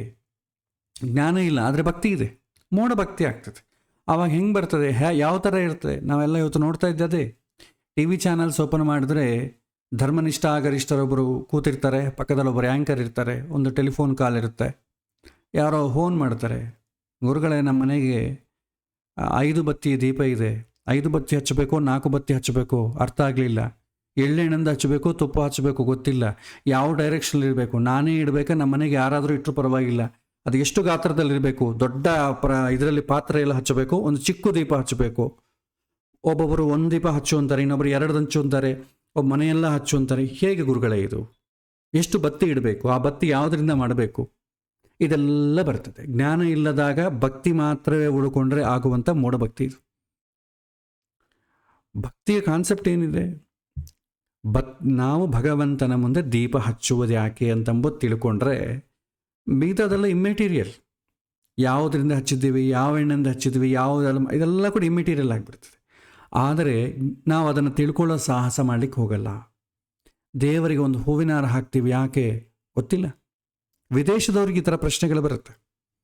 ನೀವೆಲ್ಲಿ ಯಾವ ಫಂಕ್ಷನಿಗೆ ಅವರು ದೇವರಿಗೆ ಹೂವಿನ ಹಾರ ಹಾಕ್ತೀರಿ, ಯಾರನ್ನ ಗೌರವಿಸ್ಬೇಕಾದ್ರೆ ಹೂವಿನ ಹಾರ ಹಾಕ್ತೀರಿ, ಯಾಕೆ? ನಮಗೆ ಗೊತ್ತಿಲ್ಲ ರೀ, ದೊಡ್ಡವರೆಲ್ಲ ಹಾಕ್ತಾರೆ, ನಾವು ಮಾಡ್ಕೊಂಡು ಬಂದಿದ್ದೇವೆ ಅಷ್ಟೆ. ಆಮೇಲೆ ತೆಂಗಿನಕಾಯಿ ಹೊಡ್ತೇವೆ. ಯಾಕೆ ತೆಂಗಿನಕಾಯಿ ಯಾಕೆ ಹೊಡ್ತೇವೆ? ತೆಂಗಿನಕಾಯಿ ಯಾಕೆ ಅಷ್ಟು ಶ್ರೇಷ್ಠ? ಇದು ಗೊತ್ತಿದ್ದರೆ ಏನಾಗ್ತದೆ ಅಂತಂದರೆ ಭಗವಂತನ ಮೇಲೆ ಪ್ರೀತಿ ಆಟೋಮೆಟಿಕ್ಕಾಗಿ ಬರ್ತದೆ. ಇಲ್ಲದಿದ್ದರೆ ಏನಾಗ್ತದೆ? ಮೂಢ ಭಕ್ತಿ ಆಗ್ತದೆ. ತೆಂಗಿನಕಾಯಿ ಹೊಡೆಯೋ ಕಾಲಕ್ಕೆ ಅದೇನೋ ಸ್ವಲ್ಪ ಕೆಟ್ಟು ತಂದುಕೊಳ್ಕೊಳ್ಳಿ, ಹೌತಿಂದ ಮನಸ್ಸು ಡಿಸ್ಟರ್ಬ್ ಆಯ್ತು, ಭಗವಂತನನ್ನು ಸ್ವೀಕಾರ ಮಾಡಲಿಲ್ಲ. ಅದಕ್ಕೆ ಪಾಪ ಪುರೋಹಿತರು ಇನ್ನೊಂದು ಕಟ್ಟಿ ಹೇಳಬೇಕು, ಇಲ್ಲ ನಿಮ್ಮ ದೋಷಗಳೆಲ್ಲ ಪರಿಹಾರವಾಯಿತು, ಅದಕ್ಕೆ ಈ ಥರ ಬಂದಿದೆ. ಎಲ್ಲ ಹೇಳ್ತಾ ಇರ್ತಾರೆ, ನಾವು ಕೇಳ್ತಾನೆ ಇರುತ್ತೆ. ಹೊರಗಿನ ಉಪಕರಣಗಳೆಲ್ಲ ಕೂಡ ಅಂತರಂಗದಲ್ಲಿ ಮನಸ್ಸಲ್ಲಿ ಭಗವಂತ ಕೂಡೋದಕ್ಕಷ್ಟೇ. ಅದರಲ್ಲಿ ಬೇರೆ ಯಾವ ಸಿಗ್ನಿಫಿಕೆನ್ಸ್ ಅಂತ ಹುಡುಕೋ ಅವಶ್ಯಕತೆ ಇಲ್ಲ. ಆ ಥರ ಹುಡುಕುತ್ತಾ ಹೋದರೆ ಏನಾಗ್ತದೆ, ಮೂಢ ಭಕ್ತಿ ಆಗ್ತದೆ. ಭಗವಂತನ ಮೇಲೆ ಪ್ರೀತಿ ಬಿಟ್ಟು ನಾವು ಮಾಡುವಂಥ ಕಾರ್ಯಗಳ ಮೇಲೆ, ವಸ್ತು ದ್ರವ್ಯಗಳ ಮೇಲೆ, ಪ್ರಸಾದದ ಮೇಲೆ ಮನಸ್ಸೊಟ್ಟೋಗ್ತದೆ. ಸತ್ಯನಾರಾಯಣ ವ್ರತ ಮಾಡೋದ್ರ ಮೇಲೆ ಭಗವಂತನ ಮೇಲೆ ಪ್ರೀತಿ ಬರಬೇಕು, ಪ್ರಸಾದದ ಮೇಲಲ್ಲ. ಪ್ರಸಾದದ ಮೇಲೆ ಭಯ ಅಲ್ಲ. ಯಾವುದೋ ಒಂದು ಕಥೆಯಲ್ಲ, ಪ್ರಸಾದವನ್ನು ತಿಂದಿಲ್ಲ ಅಂತ ಹೇಳಿ ಭಗವಂತ ಅವರ ಸಂಸಾರವನ್ನು, ಅವ್ರ ಫ್ಯಾಮಿಲಿಯನ್ನೆಲ್ಲವನ್ನು ನೀರಲ್ಲಿ ತಳ್ಳಿಬಿಟ್ಟ ಅಂತ. ಅವಾಗ ಏನಾಗ್ತದೆ, ನಮಗೆ ಫಸ್ಟು ಭಯ ಶುರು ಆಗ್ತದೆ. ಕತೆ ಇದ್ದದೋ ಬೇರೆ ವಿಷಯ, ಹೋಗಿ ಪ್ರಸಾದ ತಿಂದುಬಿಡೋಣ, ಇಲ್ಲ ಒಂದು ₹100 ₹108 ಚೀಟಿ ಕಟ್ಬಿಡೋಣ, ಆಫೀಸಿಗೆ ಹೋಗಿ ಬರ್ತಾ ಮಠದಲ್ಲೋ ಗುಡಿಯಲ್ಲೋ ಹೋಗಿ ಆ ಪ್ರಸಾದ ತಂದ್ಕೊಂಡು ತಿಂದುಬಿಡೋಣ. ಈ ರೀತಿ ಆಗ್ತದೆ. ಭಗವಂತನ ಮೇಲೆ ಭಕ್ತಿ ಇರೋದೇ ಇಲ್ಲ. ಸೊ ಇಲ್ಲಿ ಭಗವಂತ ಒಂದು ಕಡೆ ಹೇಳ್ತಾನೆ, ಪತ್ರಂ ಪುಷ್ಪಂ ಫಲಂ ತೋಯ ಯೋಮೇ ಭಕ್ತಿ ಪ್ರಯಚ್ಛತಿ. ಎಲ್ಲದಕ್ಕೂ ಬಹುವಚನ ಹಾಕಬೇಡ್ರಿ, ಏಕವಚನದಲ್ಲೇ ಭಗವಂತ ಹೇಳಿದ್ದಾನೆ. ಪತ್ರಂ ಒಂದು ಎಲೆ, ಪತ್ರಾಣಿ ಅಂತಂದರೆ ಹಲವಾರು ಎಲೆಗಳು ಅಂತ. ಪುಷ್ಪಾಣಿ ಅಂದರೆ ಹಲವಾರು ಎಲೆಗಳು, ಹಲವಾರು ಪುಷ್ಪಗಳು. ಜಲಾನಿ ಅಂದರೆ ಹಲವಾರು ನೀರು, ತೋಯಾನಿ. ಎಲ್ಲದಕ್ಕೂ ಬಹುವಚನ ಹಾಕಿದರೆ ನಾವು ಜಾಸ್ತಿ, ಆದರೆ ಅಲ್ಲಿ ಎಲ್ಲ ಕಡೆ ಏಕವಚನದಲ್ಲೇ ಇದೆ. ಪತ್ರಂ ಪುಷ್ಪಂ. ಪುಷ್ಪಂ ಅಂದರೆ ಒಂದೇ ಹೂವು ಅಂತ ಅರ್ಥ. ಫಲಂ ಅಂತಂದರೆ ಒಂದು ಹಣ್ಣು, ಹಲವಾರು ಹಣ್ಣು, ಅದರ ಬಗೆಯ ಹಣ್ಣು, ಅದು ಡ್ರೈ ಫ್ರೂಟ್ಸು, ಇನ್ನೊಂದು ಎಲ್ಲವನ್ನ ಮಾರ್ಕೆಟ್ಲಿ ಏನೇನು ಸಿಗುತ್ತೋ ಡಿಸೈನ್ ಮಾಡಿ ಇಟ್ಬಿಡೋದು ಮುಂದೆ. ಈ ಥರ ಮಾಡಿದ್ರೆ ಏನಾಗ್ತದೆ, ವಸ್ತುಗಳ ಮೇಲೆ, ಅಲಂಕಾರದ ಮೇಲೆ ನಮ್ಮ ಮನಸ್ಸು ಹೋಗ್ತದೆ, ಭಗವಂತನ ಮೇಲೆ ಎಲ್ಲಿ ಹೋಗ್ತದೆ. ಅದಕ್ಕೆ ಭಗವಂತ ಹೇಳ್ತಾನೆ, ನೀನು ಭಕ್ತಿಯಿಂದ ಒಂದು ಹೂವಾದರೂ ಸಮರ್ಪಣೆ ಮಾಡು ಸಾಕು. ನನಗೋಸ್ಕರ ಪ್ರಪಂಚದಲ್ಲಿದ್ದಂಥ ಎಲ್ಲ ಹೂವುಗಳನ್ನು, ಹಣ್ಣುಗಳನ್ನು ಎಲ್ಲವನ್ನು ತಂದು ನನ್ನ ಮುಂದೆ ಇಡೋ ಅವಶ್ಯಕತೆ ಇಲ್ಲ. ಭಕ್ತಿ ಇಲ್ಲದೆ ಬೇರೆ ಎಲ್ಲ ಇದ್ದು ಏನು ಪ್ರಯೋಜನ ಆಗ್ತದೆ? ಇವತ್ತಿನ ನಾವು ಫಂಕ್ಷನ್ಸ್ ಎಲ್ಲ ನೋಡ್ತಾ ಇದ್ದೇವೆ, ಮದುವೆಗಳು, ಹಲವಾರು ಮದುವೆಗಳು, ಯಾವುದೇ ಕಾರ್ಯಕ್ರಮ ಆಗಲಿ ತುಂಬ ಗ್ರ್ಯಾಂಡಾಗಿ ಮಾಡ್ತೇವೆ. ಒಬ್ಬರು ನೋಡ್ರೆ ಒಬ್ರಿಗೆ ಆಗಲ್ಲ. ಆದರೆ ಅವರು ಕೊಡೋ ಆ ಉಡುಗೊರೆಗಳಾಗ್ಬೋದು, ಅವ್ರು ಇಡುವಂಥ ತಿಂಡಿಗಳಾಗ್ಬೋದು, ಎಕ್ಸ್ಟ್ರಾರ್ಡನರಿ ಆಗಿರುತ್ತೆ. ಸೊ ಎಲ್ಲರೂ ಬರ್ತಾರೆ, ಊಟ ಮಾಡ್ತಾರೆ, ತುಂಬ ಚೆನ್ನಾಗಿ ಮಾಡಿದ್ರೆ ಇದೆಲ್ಲ ಸುಮ್ಮನೆ ಇದೆಲ್ಲ ಸುಮ್ಮನೆ ಜಾಸ್ತಿ ಎಲ್ಲೆಲ್ಲೋ ಸಂಪಾದನೆ ಮಾಡ್ತಾ ಇದ್ದಾನೆ, ಇಲ್ಲಿ ವೇಸ್ಟ್ ಮಾಡ್ತಾ ಇದ್ದಾನೆ ಅಂತಂದ್ರೆ ಎಲ್ಲಿದೆ ಭಕ್ತಿ? ಪ್ರೀತಿ ಎಲ್ಲಿದೆ? ಎಲ್ಲಿ ಇಲ್ಲ. ಹಾಗಾಗಿ ಭಕ್ತಿ ಇಲ್ಲದ ಪ್ರೀತಿ, ಪ್ರೀತಿ ಇಲ್ಲದ ಭಕ್ತಿ ಎರಡೂ ವ್ಯರ್ಥ. ಭಕ್ತಿ ಇಲ್ಲದ ಜ್ಞಾನ, ಜ್ಞಾನ ಇಲ್ಲದ ಭಕ್ತಿ ಎರಡೂ ವ್ಯರ್ಥ. ಜ್ಞಾನ ಇಲ್ಲದ ಭಕ್ತಿಯನ್ನು ಮೂಢ ಭಕ್ತಿ ಅಂತ ಕರೀತಾರೆ. ಭಕ್ತಿ ಇಲ್ಲದ ಜ್ಞಾನವನ್ನು ಅಹಂಕಾರ ಅಂತ ಕರೀತಾರೆ. ಭಕ್ತಿ ಇಲ್ಲ, ಅದು ಜ್ಞಾನ ಬೇಕಾದಷ್ಟಿದೆ. ಅವನು ಜಗತ್ತಿಗೆ ಹಾಗಾಗತ್ತೆ, ಹೀಗಾಗತ್ತೆ ಎಲ್ಲವನ್ನೂ ಹೇಳ್ತಾನೆ, ತಾನು ಯಾವುದೂ ಮಾಡಲ್ಲ. ನನಗೆ ಭಗವಂತ ಅಂದರೆ ಒಂದು ಎಳ್ಳಷ್ಟು ಇಷ್ಟ ಇರಲ್ಲ, ಗೊತ್ತಿಲ್ಲ ಅಷ್ಟೆ. ಅಥವಾ ಮೆಕ್ಯಾನಿಕಲ್ಲ ತಿಳ್ಕೊಂಡು ಬಂದಿರ್ತಾನೆ, ಅವನಿಗೆ ದೇವರ ಮೂರ್ತಿಯನ್ನು ನೋಡೋದು ಗೊಂಬೆ ಇದ್ದಂಗೆ ಕಾಣುತ್ತೆ. ಅಥವಾ ಜಗತ್ತಿನೆಲ್ಲ ಕೂಡ ಭಗವಂತನೇ ನಡೆಸ್ತಾ ಇದ್ದಾನೆ ಅಂತಂದ್ರೆ ಅವ್ರು ಒಪ್ಕೊಳ್ಳೋದಿಲ್ಲ. ಸೊ ಬ್ರಾಹ್ಮಣ ಧರ್ಮ ಹೇಗಿರುತ್ತೆ ಅಂತಂದ್ರೆ ತುಂಬ ಕಠಿಣವಾದ್ದು. ಅದು ಒಂದೊಂದ್ಸಲ ಅಪಾರ್ಥಕ್ಕೆ ಹಾಳಾಗ್ತದೆ, ಅಪಾರ್ಥವಾಗಿಬಿಡ್ತದೆ. ಸಮಾಜದಲ್ಲಿ ಬ್ರಾಹ್ಮಣನ ವಿಷನೇ ಬೇರೆ ಥರ ಇರ್ತದೆ. ಬ್ರಾಹ್ಮಣ ಎಲ್ಲರಲ್ಲೂ ಭಗವಂತನ ನೋಡ್ತಾನೆ. ನೀವು ಇಂಡಿಯನ್ಸ್ ಆಗಲಿ, ಪಾಕಿಸ್ತಾನಿ ಆಗಲಿ, ಯಾವ ದೇಶದಲ್ಲಿದ್ದೋ ಅವರಲ್ಲಿ ಭಗವಂತ ಇದ್ದಾನೆ ಅಂತ ನೋಡ್ತಾನೆ. ಬಟ್ ಆ ರೀತಿ ನೋಡ್ರೆ ಏನಾಗ್ತದೆ, ತುಂಬ ಕಷ್ಟ ಆಗ್ತದೆ. ಸೊ ಬ್ರಾಹ್ಮಣನ ಪ್ರವೃತ್ತಿ ಆ ಥರ ಇರ್ತದೆ. ಭಗವಂತ ಎಲ್ಲರಲ್ಲೂ ದೇವರನ್ನು ನೋಡ್ತಾನೆ, ಆದರೆ ಅದೊಂದೊಂದ್ಸಲ ಕಷ್ಟ ಆಗ್ತದೆ. ಅದಕ್ಕೆ ಭಗವಂತನ ಬಗ್ಗೆ ಅತಿಯಾದಂಥ ಭಕ್ತಿ, ಜ್ಞಾನ ಇದ್ದವರು ಸಮಾಜದಲ್ಲಿ ಹುಚ್ಚರಂತೆ ಕಾಣ್ತಾರೆ. ಸೊ ಭಕ್ತಿ ಇಲ್ಲದ ಜ್ಞಾನ, ಜ್ಞಾನ ಇಲ್ಲದ ಭಕ್ತಿ, ಇದರಿಂದ ಯಾವುದೇ ಉಪಯೋಗವೂ ಇಲ್ಲ.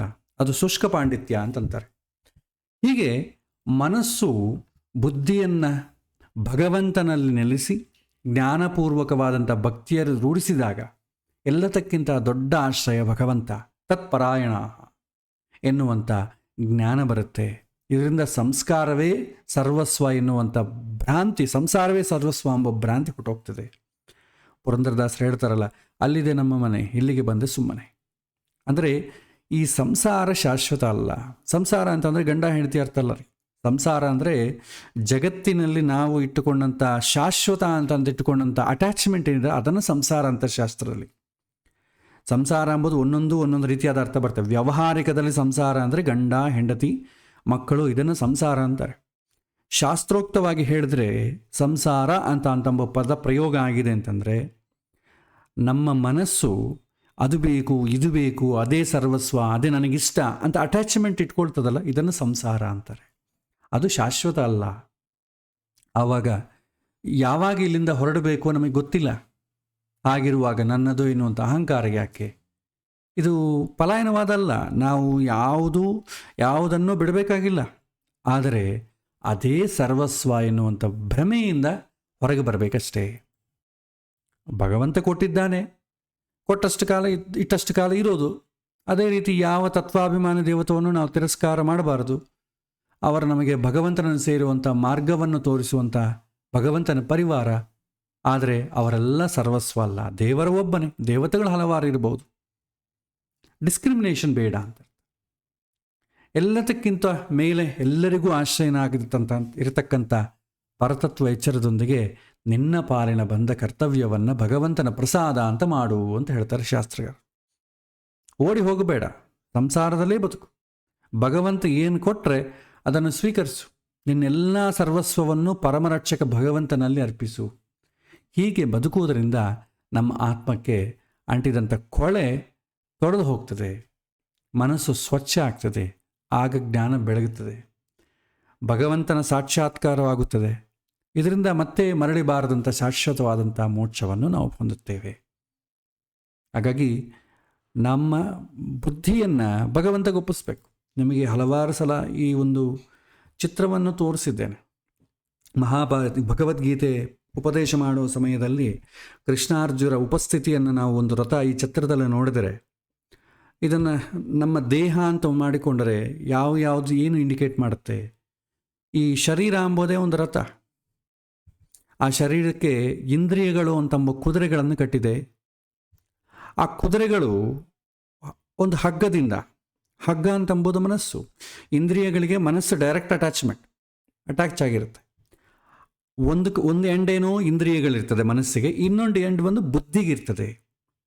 ಕುದುರೆಗಳು ದಾರದಿಂದ ಕಟ್ಟಲ್ಪಟ್ಟಿರ್ತದೆ. ಒಂದು ಎಂಡು ದಾರದಿಂದ ಕುದುರೆಗಳಿಗೆ ಕಟ್ಟಿರ್ತದೆ, ಇನ್ನೊಂದು ಎಂಡ್ ಕೃಷ್ಣನ ಕೈಯಲ್ಲಿರ್ತದೆ. ರಥ ಯಾರು ಸಾರಥಿ ಇರ್ತಾನೋ ಅವನ ಕೈಯಲ್ಲಿರ್ತದೆ. ಯಾಕಂದ್ರೆ ಕಂಟ್ರೋಲ್ ಮಾಡಬೇಕಾದ್ರೆ ಹಗ್ಗವನ್ನು ತನ್ನ ಕಡೆ ಎಳ್ಕೊಂಡಾಗ ಇಂದ್ರಿಯಗಳು ಸ್ಟಾಪ್ ಆಗ್ತದೆ. ಅದೇ ನಿಮಗೆ ರಥವನ್ನು ಸರಿಯಾಗಿ ಓಡಿಸ್ಲಿಕ್ಕೆ ಬಂದಿಲ್ಲ ಅಂದರೆ ಕುದುರೆಗಳಿಗೆ ಕಂಟ್ರೋಲಿಗೆ ನಾವು ಹೊರಟೋಗ್ತೇವೆ. ಅದು ಯಾವ ಕಡೆ ಹೋದರೆ ಹಾಗೆ ಹೋಗ್ಬೇಕು.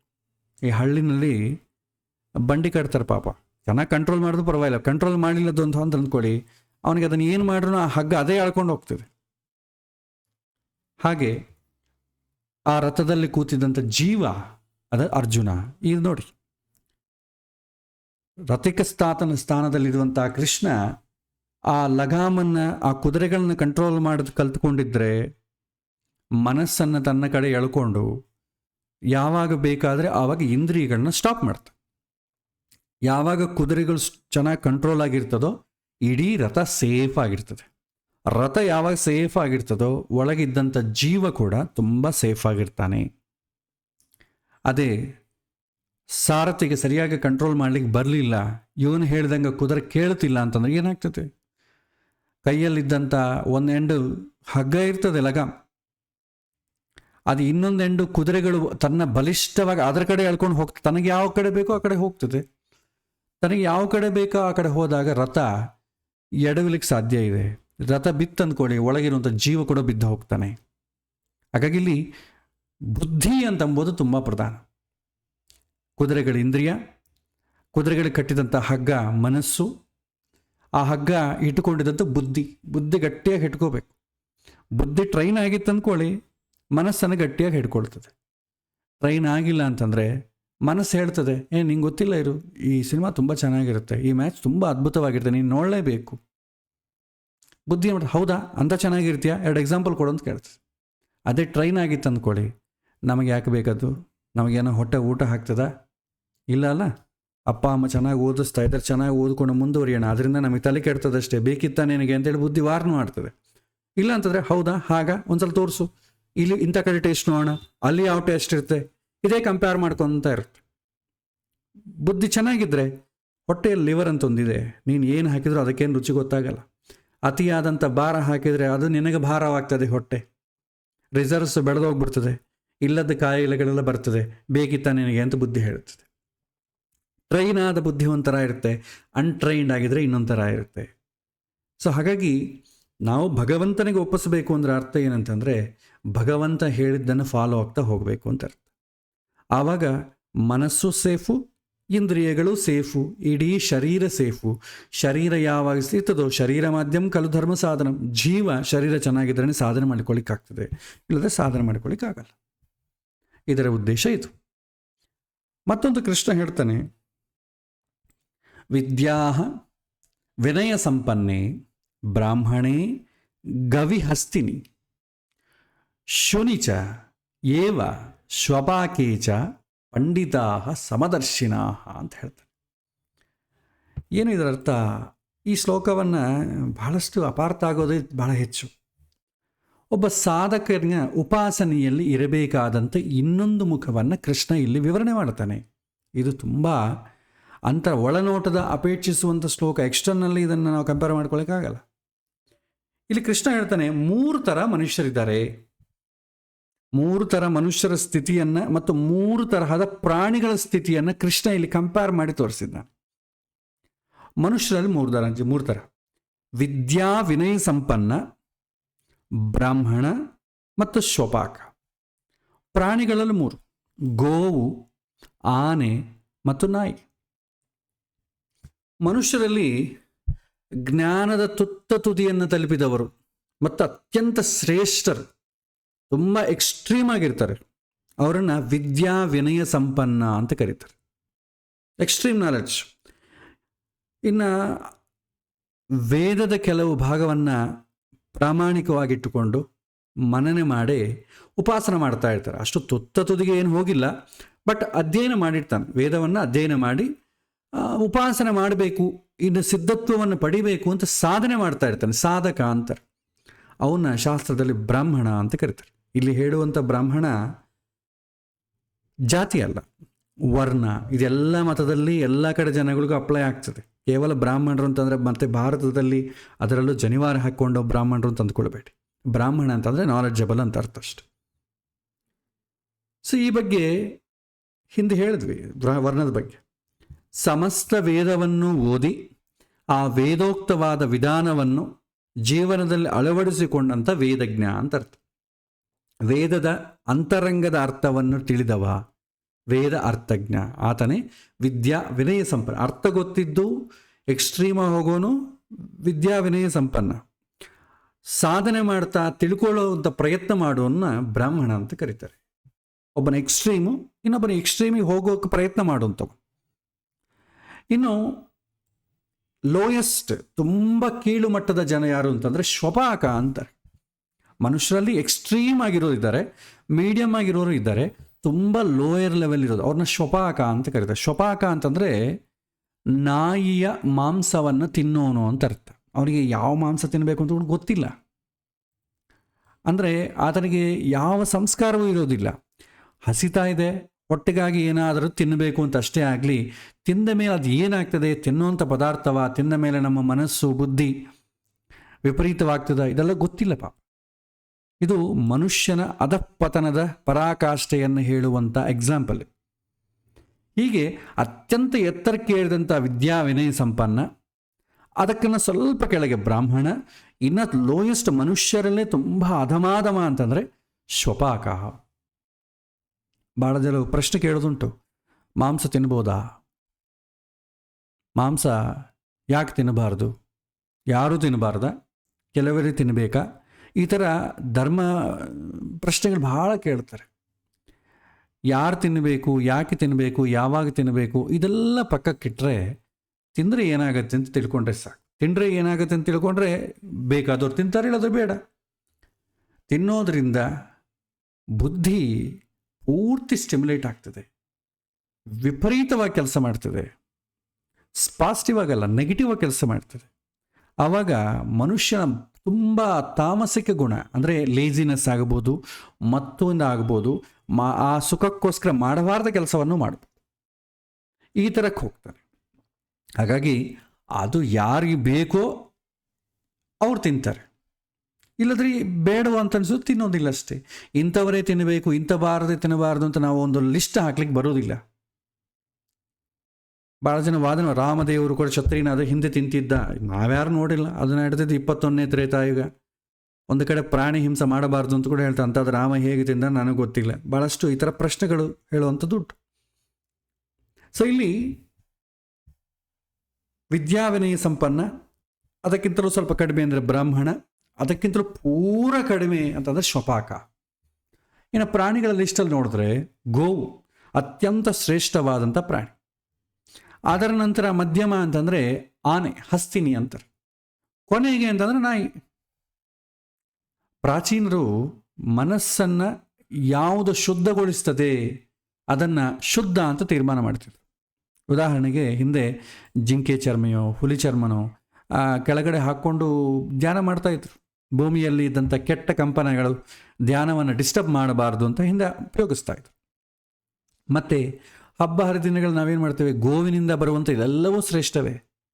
ಮನೆ ಮುಂದೆ ಗೋಮಯದಿಂದ ಸಾರಿಸ್ತೀವಿ, ಗೋಮೂತ್ರವನ್ನು ಬಳಸ್ತೇವೆ. ಯಾಕೆಂದರೆ ಆ ಪ್ರಾಣಿಯಲ್ಲಿ ಯಾವಾಗೂ ಕೂಡ ಸಾತ್ವಿಕ ವೈಬ್ರೇಷನ್ಸ್ ಇರುತ್ತೆ, ಹಾಗಾಗಿ ಎಲ್ಲವನ್ನು ಅದಕ್ಕೆ ಬಳಸ್ತೇವೆ.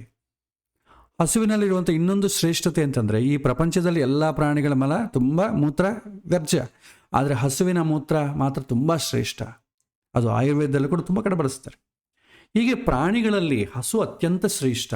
ಗೃಹ ಪ್ರವೇಶಾದಿ ಕಾಲಗಳಲ್ಲಿ ಕೂಡ ಹಸುವನ್ನು ಮೊದಲು ನಾವು ಮನೆಯೊಳಕ್ಕೆ ಯಾಕೆ ಕರ್ಕೊಂಡು ಹೋಗ್ತೇವೆ, ತುಂಬ ಸಾತ್ವಿಕ ವೈಬ್ರೇಷನ್ಸ್ ಜಾಸ್ತಿ ಇರೋದ್ರಿಂದ ಮೊದಲು ಹಸುವನ್ನು ಕರ್ಕೊಂಡು ಹೋಗಿ ಅದು ಒಳಗೆ ಗೋಮಯವನ್ನು ಗೋಮೂತ್ರವನ್ನು ಮಾಡಿ ತುಂಬ ಶ್ರೇಷ್ಠ ಅಂತ ನಾವು ಮಾಡ್ತೇವೆ. ಹೊರಗಿದ್ದಂಥ ಹಸುವನ್ನು ಒಳಗೆ ಕರ್ಕೊಂಡು ಹೋಗ್ತೇವೆ. ಅದೇ ನಾಯಿಗಳು ನೋಡಿ, ಒಳಗಿರುವಂಥ ನಾಯಿಯನ್ನು, ದಿನನಿತ್ಯವೂ ಒಳಗೆ ಆನಂದವಾಗಿರುವಂಥ ನಾಯಿಯನ್ನು ಅದಕ್ಕೆ ಮಲಮೂತ್ರ ಬೇಕಾದರೆ ನಾವು ಹೊರಗೆ ಕರ್ಕೊಂಡು ಹೋಗ್ಬೇಕು. ಮಕ್ಕಳಿದ್ದಂಗೆ ಒಂದು ಹಗ್ಗವನ್ನು ಕರ್ಕೊಂಡೋಗಿ ಹಾದಿ ಉದ್ದ ಕರ್ಕೊಂಡೋಗಿ ಅದು ಎಲ್ಲ ಕಡೆ ಮೂಸಿ ನೋಡಿ ಎಲ್ಲೋ ಒಂದು ಕಡೆ ಶ್ರೇಷ್ಠವಾದಂಥ ಜಾಗದಲ್ಲಿ ಅದು ಬಿಟ್ಟು ಅದನ್ನು ನಾವು ಕಾಯ್ಕಂತ ಕೂತಿದ್ದು ಈ ಥರ ಮಾಡಬೇಕು. ಸೊ ಪ್ರಾಚೀನರು ನಾಯಿಯನ್ನು ಅತ್ಯಂತ ಕೆಳವರ್ಗ ಅಂತ ಹೇಳಿದರು. ಅಂದರೆ ತುಂಬ ಕೆಟ್ಟ ವೈಬ್ರೇಷನ್ಸ್ಲಿ ಎಕ್ಸ್ಟ್ರೀಮ್ ಯಾವುದು ಅಂದರೆ ಹಸು. ತುಂಬ ಎಕ್ಸ್ಟ್ರೀಮ್ ಕಡಿಮೆ ಅಂತಂದರೆ ಯಾವುದು ಅಂತಂದರೆ ನಾಯಿ. ಹಸು ವೈಬ್ರೇಷನ್ಸ್ ಇರೋದೇ ಇಲ್ಲ, ತಾಮಸಿಕ ಸ್ಪಂದನೆಗಳು ಜಾಸ್ತಿ ಇರುತ್ತೆ. ನಮಗೆ ತಿಳಿದಂತೆ ನಾಯಿ ತನ್ನ ಯಜಮಾನನಿಗೆ ತನ್ನ ಪ್ರಾಣವನ್ನೇ ಕೊಡಲು ಸಿದ್ಧವಾದ ಸಾಕುವಂಥ ಪ್ರಾಣಿ. ಆದರೆ ಅದು ತುಂಬ ಹೆಚ್ಚು ತಾಮಸಿಕ ಸ್ಪಂದನೆ ಇರುವಂಥದ್ದು. ಅದಕ್ಕೆ ಹಳೆ ಕಾಲದಲ್ಲಿ ನಾಯಿಗಳು ಇಟ್ಕೊಳ್ತಿದ್ರು. ಎಲ್ಲಿ ಇಟ್ಕೊಳ್ತಿದ್ರು? ಹೊರಗೆ ಇಟ್ಕೊಳ್ತಿದ್ರು. ಹಸುಗಳನ್ನು ಮನೆಯ ಒಳಗೆ ಇಡ್ತಿದ್ರು. ಈಗ ಅದು ರಿವರ್ಸ್ ಆಗಿಬಿಟ್ಟಿದೆ. ನಾಯಿ ಒಳಗೆ ಹೋಯಿತು, ಹಸು ಹೊರಗೆ ಬಂತು. ಆದ್ದರಿಂದ ನಾಯಿಯಿಂದ ನಮ್ಮ ಮಾನಸಿಕ ಅಭಿವೃದ್ಧಿಗೆ ಏನೂ ಪೋಷಣೆ ಇಲ್ಲ. ಈ ಕಾರಣದಿಂದ ನಾಯಿಯನ್ನು ಪ್ರಾಚೀನರು ಅತ್ಯಂತ ಕನಿಷ್ಠ ಸ್ಥಾನದಲ್ಲಿಟ್ಟಿದ್ದರು. ನಾಯಿಯನ್ನು ಎಂದೂ ಕೂಡ ಮನೆಯೊಳಗೆ ಸೇರಿಸದೇ ಇರೋ ಕಾರಣ ಇದು. ವೈಬ್ರೇಷನ್ಸ್ ತುಂಬ ಕಡಿಮೆ ಇರ್ತದೆ. ನಮ್ಮ ಮೈಂಡು ಯಾವಾಗೂ ಕೂಡ ಕೆಟ್ಟದ ಆಲೋಚನೆ ಮಾಡ್ತಾ ಇರುತ್ತೆ. ಹೀಗೆ ಪ್ರಾಣಿಗಳಲ್ಲಿ ಹಸು ತುಂಬ ಶ್ರೇಷ್ಠ, ಆನೆ ಮಧ್ಯಮ ಮತ್ತು ನಾಯಿ ತುಂಬ ಕನಿಷ್ಠ, ಅಧಮ. ಇಲ್ಲಿ ಕೃಷ್ಣ ಹೇಳೋ ವಿಷಯ ಏನಂತಂದರೆ, ಪಂಡಿತಾಹ ಸಮದರ್ಶಿನಃ. ಪಂಡಿತನಾದವನಿಗೆ ಯಾವ ಥರದ ಡಿಸ್ಕ್ರಿಮಿನೇಷನ್ ಇರಬಾರದು, ಅಂಥವನನ್ನು ಪಂಡಿತ ಅಂತ ಕರೀತಾರೆ. ಸೊ ಪಂಡ ಅಂತಂದರೆ ಸಂಸ್ಕೃತದಲ್ಲಿ ವಿದ್ಯೆ ಅಂತ ಅರ್ಥ, ಜ್ಞಾನ ಅಂತ ಅರ್ಥ. ಜ್ಞಾನ ಉಳ್ಳವನು ಪಂಡಿತ. ಪಂಡಿತರು ಸಮದೃಷ್ಟಿ ಉಳ್ಳವರಾಗಿರ್ತಾರೆ ಅಂತ ಅರ್ಥ. ಅವರು ಪ್ರತಿಯೊಂದರಲ್ಲೂ ಕೂಡ ಅದರೊಳಗಿರುವಂಥ ಭಗವಂತ ವಿಶೇಷ ಅಭಿವ್ಯಕ್ತವನ್ನು ಕಾಣ್ತಾರೆ. ಒಂದು ನಿಮಿಷ. ಹಸುವಾಗಿರಲಿ, ನಾಯಿ ಆಗಿರಲಿ, ವಿದ್ಯಾ ವಿನಯ ಸಂಪನ್ನನೇ ಆಗಿರಲಿ, ಏನೇ ಇರಲಿ, ಯಾಕೆಂದರೆ ಭಗವಂತ ಸರ್ವಾಂತರ್ಯಾಮಿ. ಆತ ಎಲ್ಲರ ಒಳಗೂ ಇದ್ದಾನೆ. ಆತನ ಅಭಿವ್ಯಕ್ತ ಮಾತ್ರ ಬೇರೆ ಬೇರೆ ಅಷ್ಟೇ. ಭಗವಂತ ಎಲ್ಲ ಕಡೆ ಇದ್ದಾನೆ. ಅವನು ಬ್ರಾಹ್ಮಣನಲ್ಲೂ ಇದ್ದಾನೆ, ವಿದ್ಯಾ ವಿನಯ ಸಂಪನ್ನಲ್ಲೂ ಇದ್ದಾನೆ, ನಾಯಿ ಮಾಂಸವನ್ನು ತಿನ್ನುವವನ ಒಳಗೂ ಇದ್ದಾನೆ, ಎಲ್ಲರಲ್ಲೂ ಇದ್ದಾನೆ. ಅಂಥವನು ಪಂಡಿತ. ಅವನಿಗೆ ಯಾವ ರೀತಿಯಾದಂಥ ಡಿಸ್ಕ್ರಿಮಿನೇಷನ್ ಇಲ್ಲ ಅಂತ ಹೇಳಲಿಕ್ಕೆ ಎಕ್ಸಾಂಪಲ್ ಅಷ್ಟೇ. ಆಗಲಿ ಇದನ್ನು ಯಾವುದೋ ಒಂದು ಪ್ರಾಣಿ ಮೇಲೆ ಡಿಸ್ಕ್ರಿಮಿನೇಟ್ ಮಾಡುವಂಥದ್ದಲ್ಲ.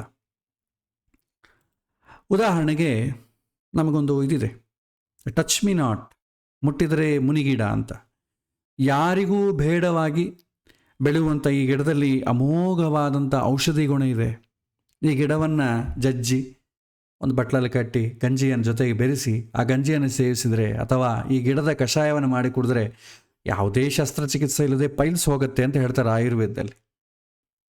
ಅದೇ ರೀತಿ ಜೇನುನೊಣ ಹೂವಿನಿಂದ ರಸವನ್ನು ಹೀರಿ ಜೇನನ್ನು ತಯಾರಿಸಿ ಅಸಾಧಾರಣ ಶಕ್ತಿ ಇರುವಂಥ ಈ ಪುಟ್ಟ ಹುಳದಲ್ಲಿದೆ. ನಮ್ಮ ತಾಂತ್ರಿಕತೆಯಿಂದ ನಾವು ಆರ್ಟಿಫಿಷಿಯಲ್ ಆಗಿ ಜೇನನ್ನು ತಯಾರು ಮಾಡಲಿಕ್ಕೆ ಬರೋದಿಲ್ಲ. ಈ ಪ್ರಪಂಚದಲ್ಲಿ ಏನೇನು ಹುಟ್ಟಿದೆಯೋ ಅದರೊಳಗೆ ವಿಶಿಷ್ಟವಾದಂಥ ಶಕ್ತಿಯಾಗಿ ತುಂಬಿರುವಂಥವನು, ನಿಯಾಮಕ ಶಕ್ತಿಯಾದಂಥ ಭಗವಂತನನ್ನು ಅಪರೋಕ್ಷ ಜ್ಞಾನಿಗಳು ಪ್ರತಿಯೊಂದರಲ್ಲೂ ಕಾಣ್ತಾರೆ. ನಾಯಿ ಇರ್ಬೋದು, ಹಸು ಇರ್ಬೋದು, ಶೊಪಾಕ್ ಇರ್ಬೋದು, ವಿನಯ ಸಂಪನ್ನ ಇರ್ಬೋದು. ಪಂಡಿತನಾದವನು ಎಲ್ಲದರಲ್ಲೂ ಆ ಭಗವಂತನ ಮಹಿಮೆಯನ್ನೇ ಕಾಣ್ತಾನೆ, ಬೇರೆ ಏನು ಕಾಣಕ್ಕೆ ಹೋಗಲ್ಲ. ತಾನು ಎಲ್ಲದರಲ್ಲೂ ಅಂತರ್ಯಾಮಿಯಾಗಿ ಅತ್ಯಂತ ಶುದ್ಧನಾಗಿ ತುಂಬಿದ್ದು, ನಿರ್ಲಿಪ್ತನಾಗಿ ಒಂದೊಂದು ವಸ್ತುವಿಗೂ ಒಂದೊಂದು ರೀತಿಯಾದಂಥ ವಿಶಿಷ್ಟ ಶಕ್ತಿಯನ್ನು ಕೊಡುವಂಥ ಭಗವಂತ ಈ ಅನಂತ ಪ್ರಪಂಚವನ್ನು ಸೃಷ್ಟಿ ಮಾಡಿ ನಮ್ಮ ಕಣ್ಣು ಮುಂದಿಟ್ಟಿದ್ದಾನೆ. ಇಂತಹ ಭಗವಂತನ ಮಹಿಮೆಯನ್ನು ಪ್ರತಿಯೊಂದು ವಸ್ತುವಿನಲ್ಲೂ ನೋಡಿ ಅನುಸಂಧಾನ ಮಾಡಬೇಕು ಅಂತ ಹೇಳ್ತಾರೆ.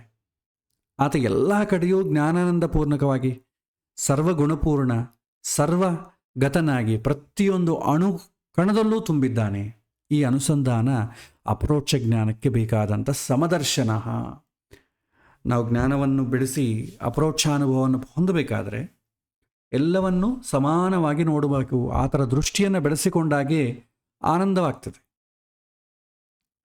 ಎಲ್ಲವನ್ನು ಸಮಾನವಾಗಿ ನೋಡಬೇಕು, ಅವರವ್ರಿಗೆ ತಕ್ಕಂತೆ ಸಮಾನವಾಗಿ ನೋಡೋದಂತಂದರೆ ಎಲ್ಲರನ್ನು ಬ್ರಾಹ್ಮಣನಿಗೂ ಒಂದೇ ಚೇರು, ಛತ್ರಿನ ಅವನಿಗೆ ಇನ್ನೊಬ್ಬನಿಗೂ ಶಪಾಕನಿಗೆ ಒಂದೇ ಚೇರು ಪಕ್ಕದಲ್ಲಿ ಕೂಡಿಸೋದು ತರ್ತಲ್ಲ. ಅವರಿಬ್ಬರ ಮಧ್ಯದಲ್ಲಿ ನಮಗೆ ಭೇದ ಇರಬಾರದು. ಸಮಾಜದಲ್ಲಿ ಅವರನ್ನು ಎಲ್ಲರೂ ಯಾವ ರೀತಿ ನೋಡ್ತಾರೆ ಅದೇ ರೀತಿಯಲ್ಲಿ ಇರಬೇಕು. ಆದರೆ ಮನಸ್ಸಿನಲ್ಲಿ ಕಂಪಾರ್ಟ್ಮೆಂಟ್ ಕಟ್ಟಬಾರ್ದು ಅಷ್ಟೇ. ಎಷ್ಟೋ ಮತಗಳಿದೆ.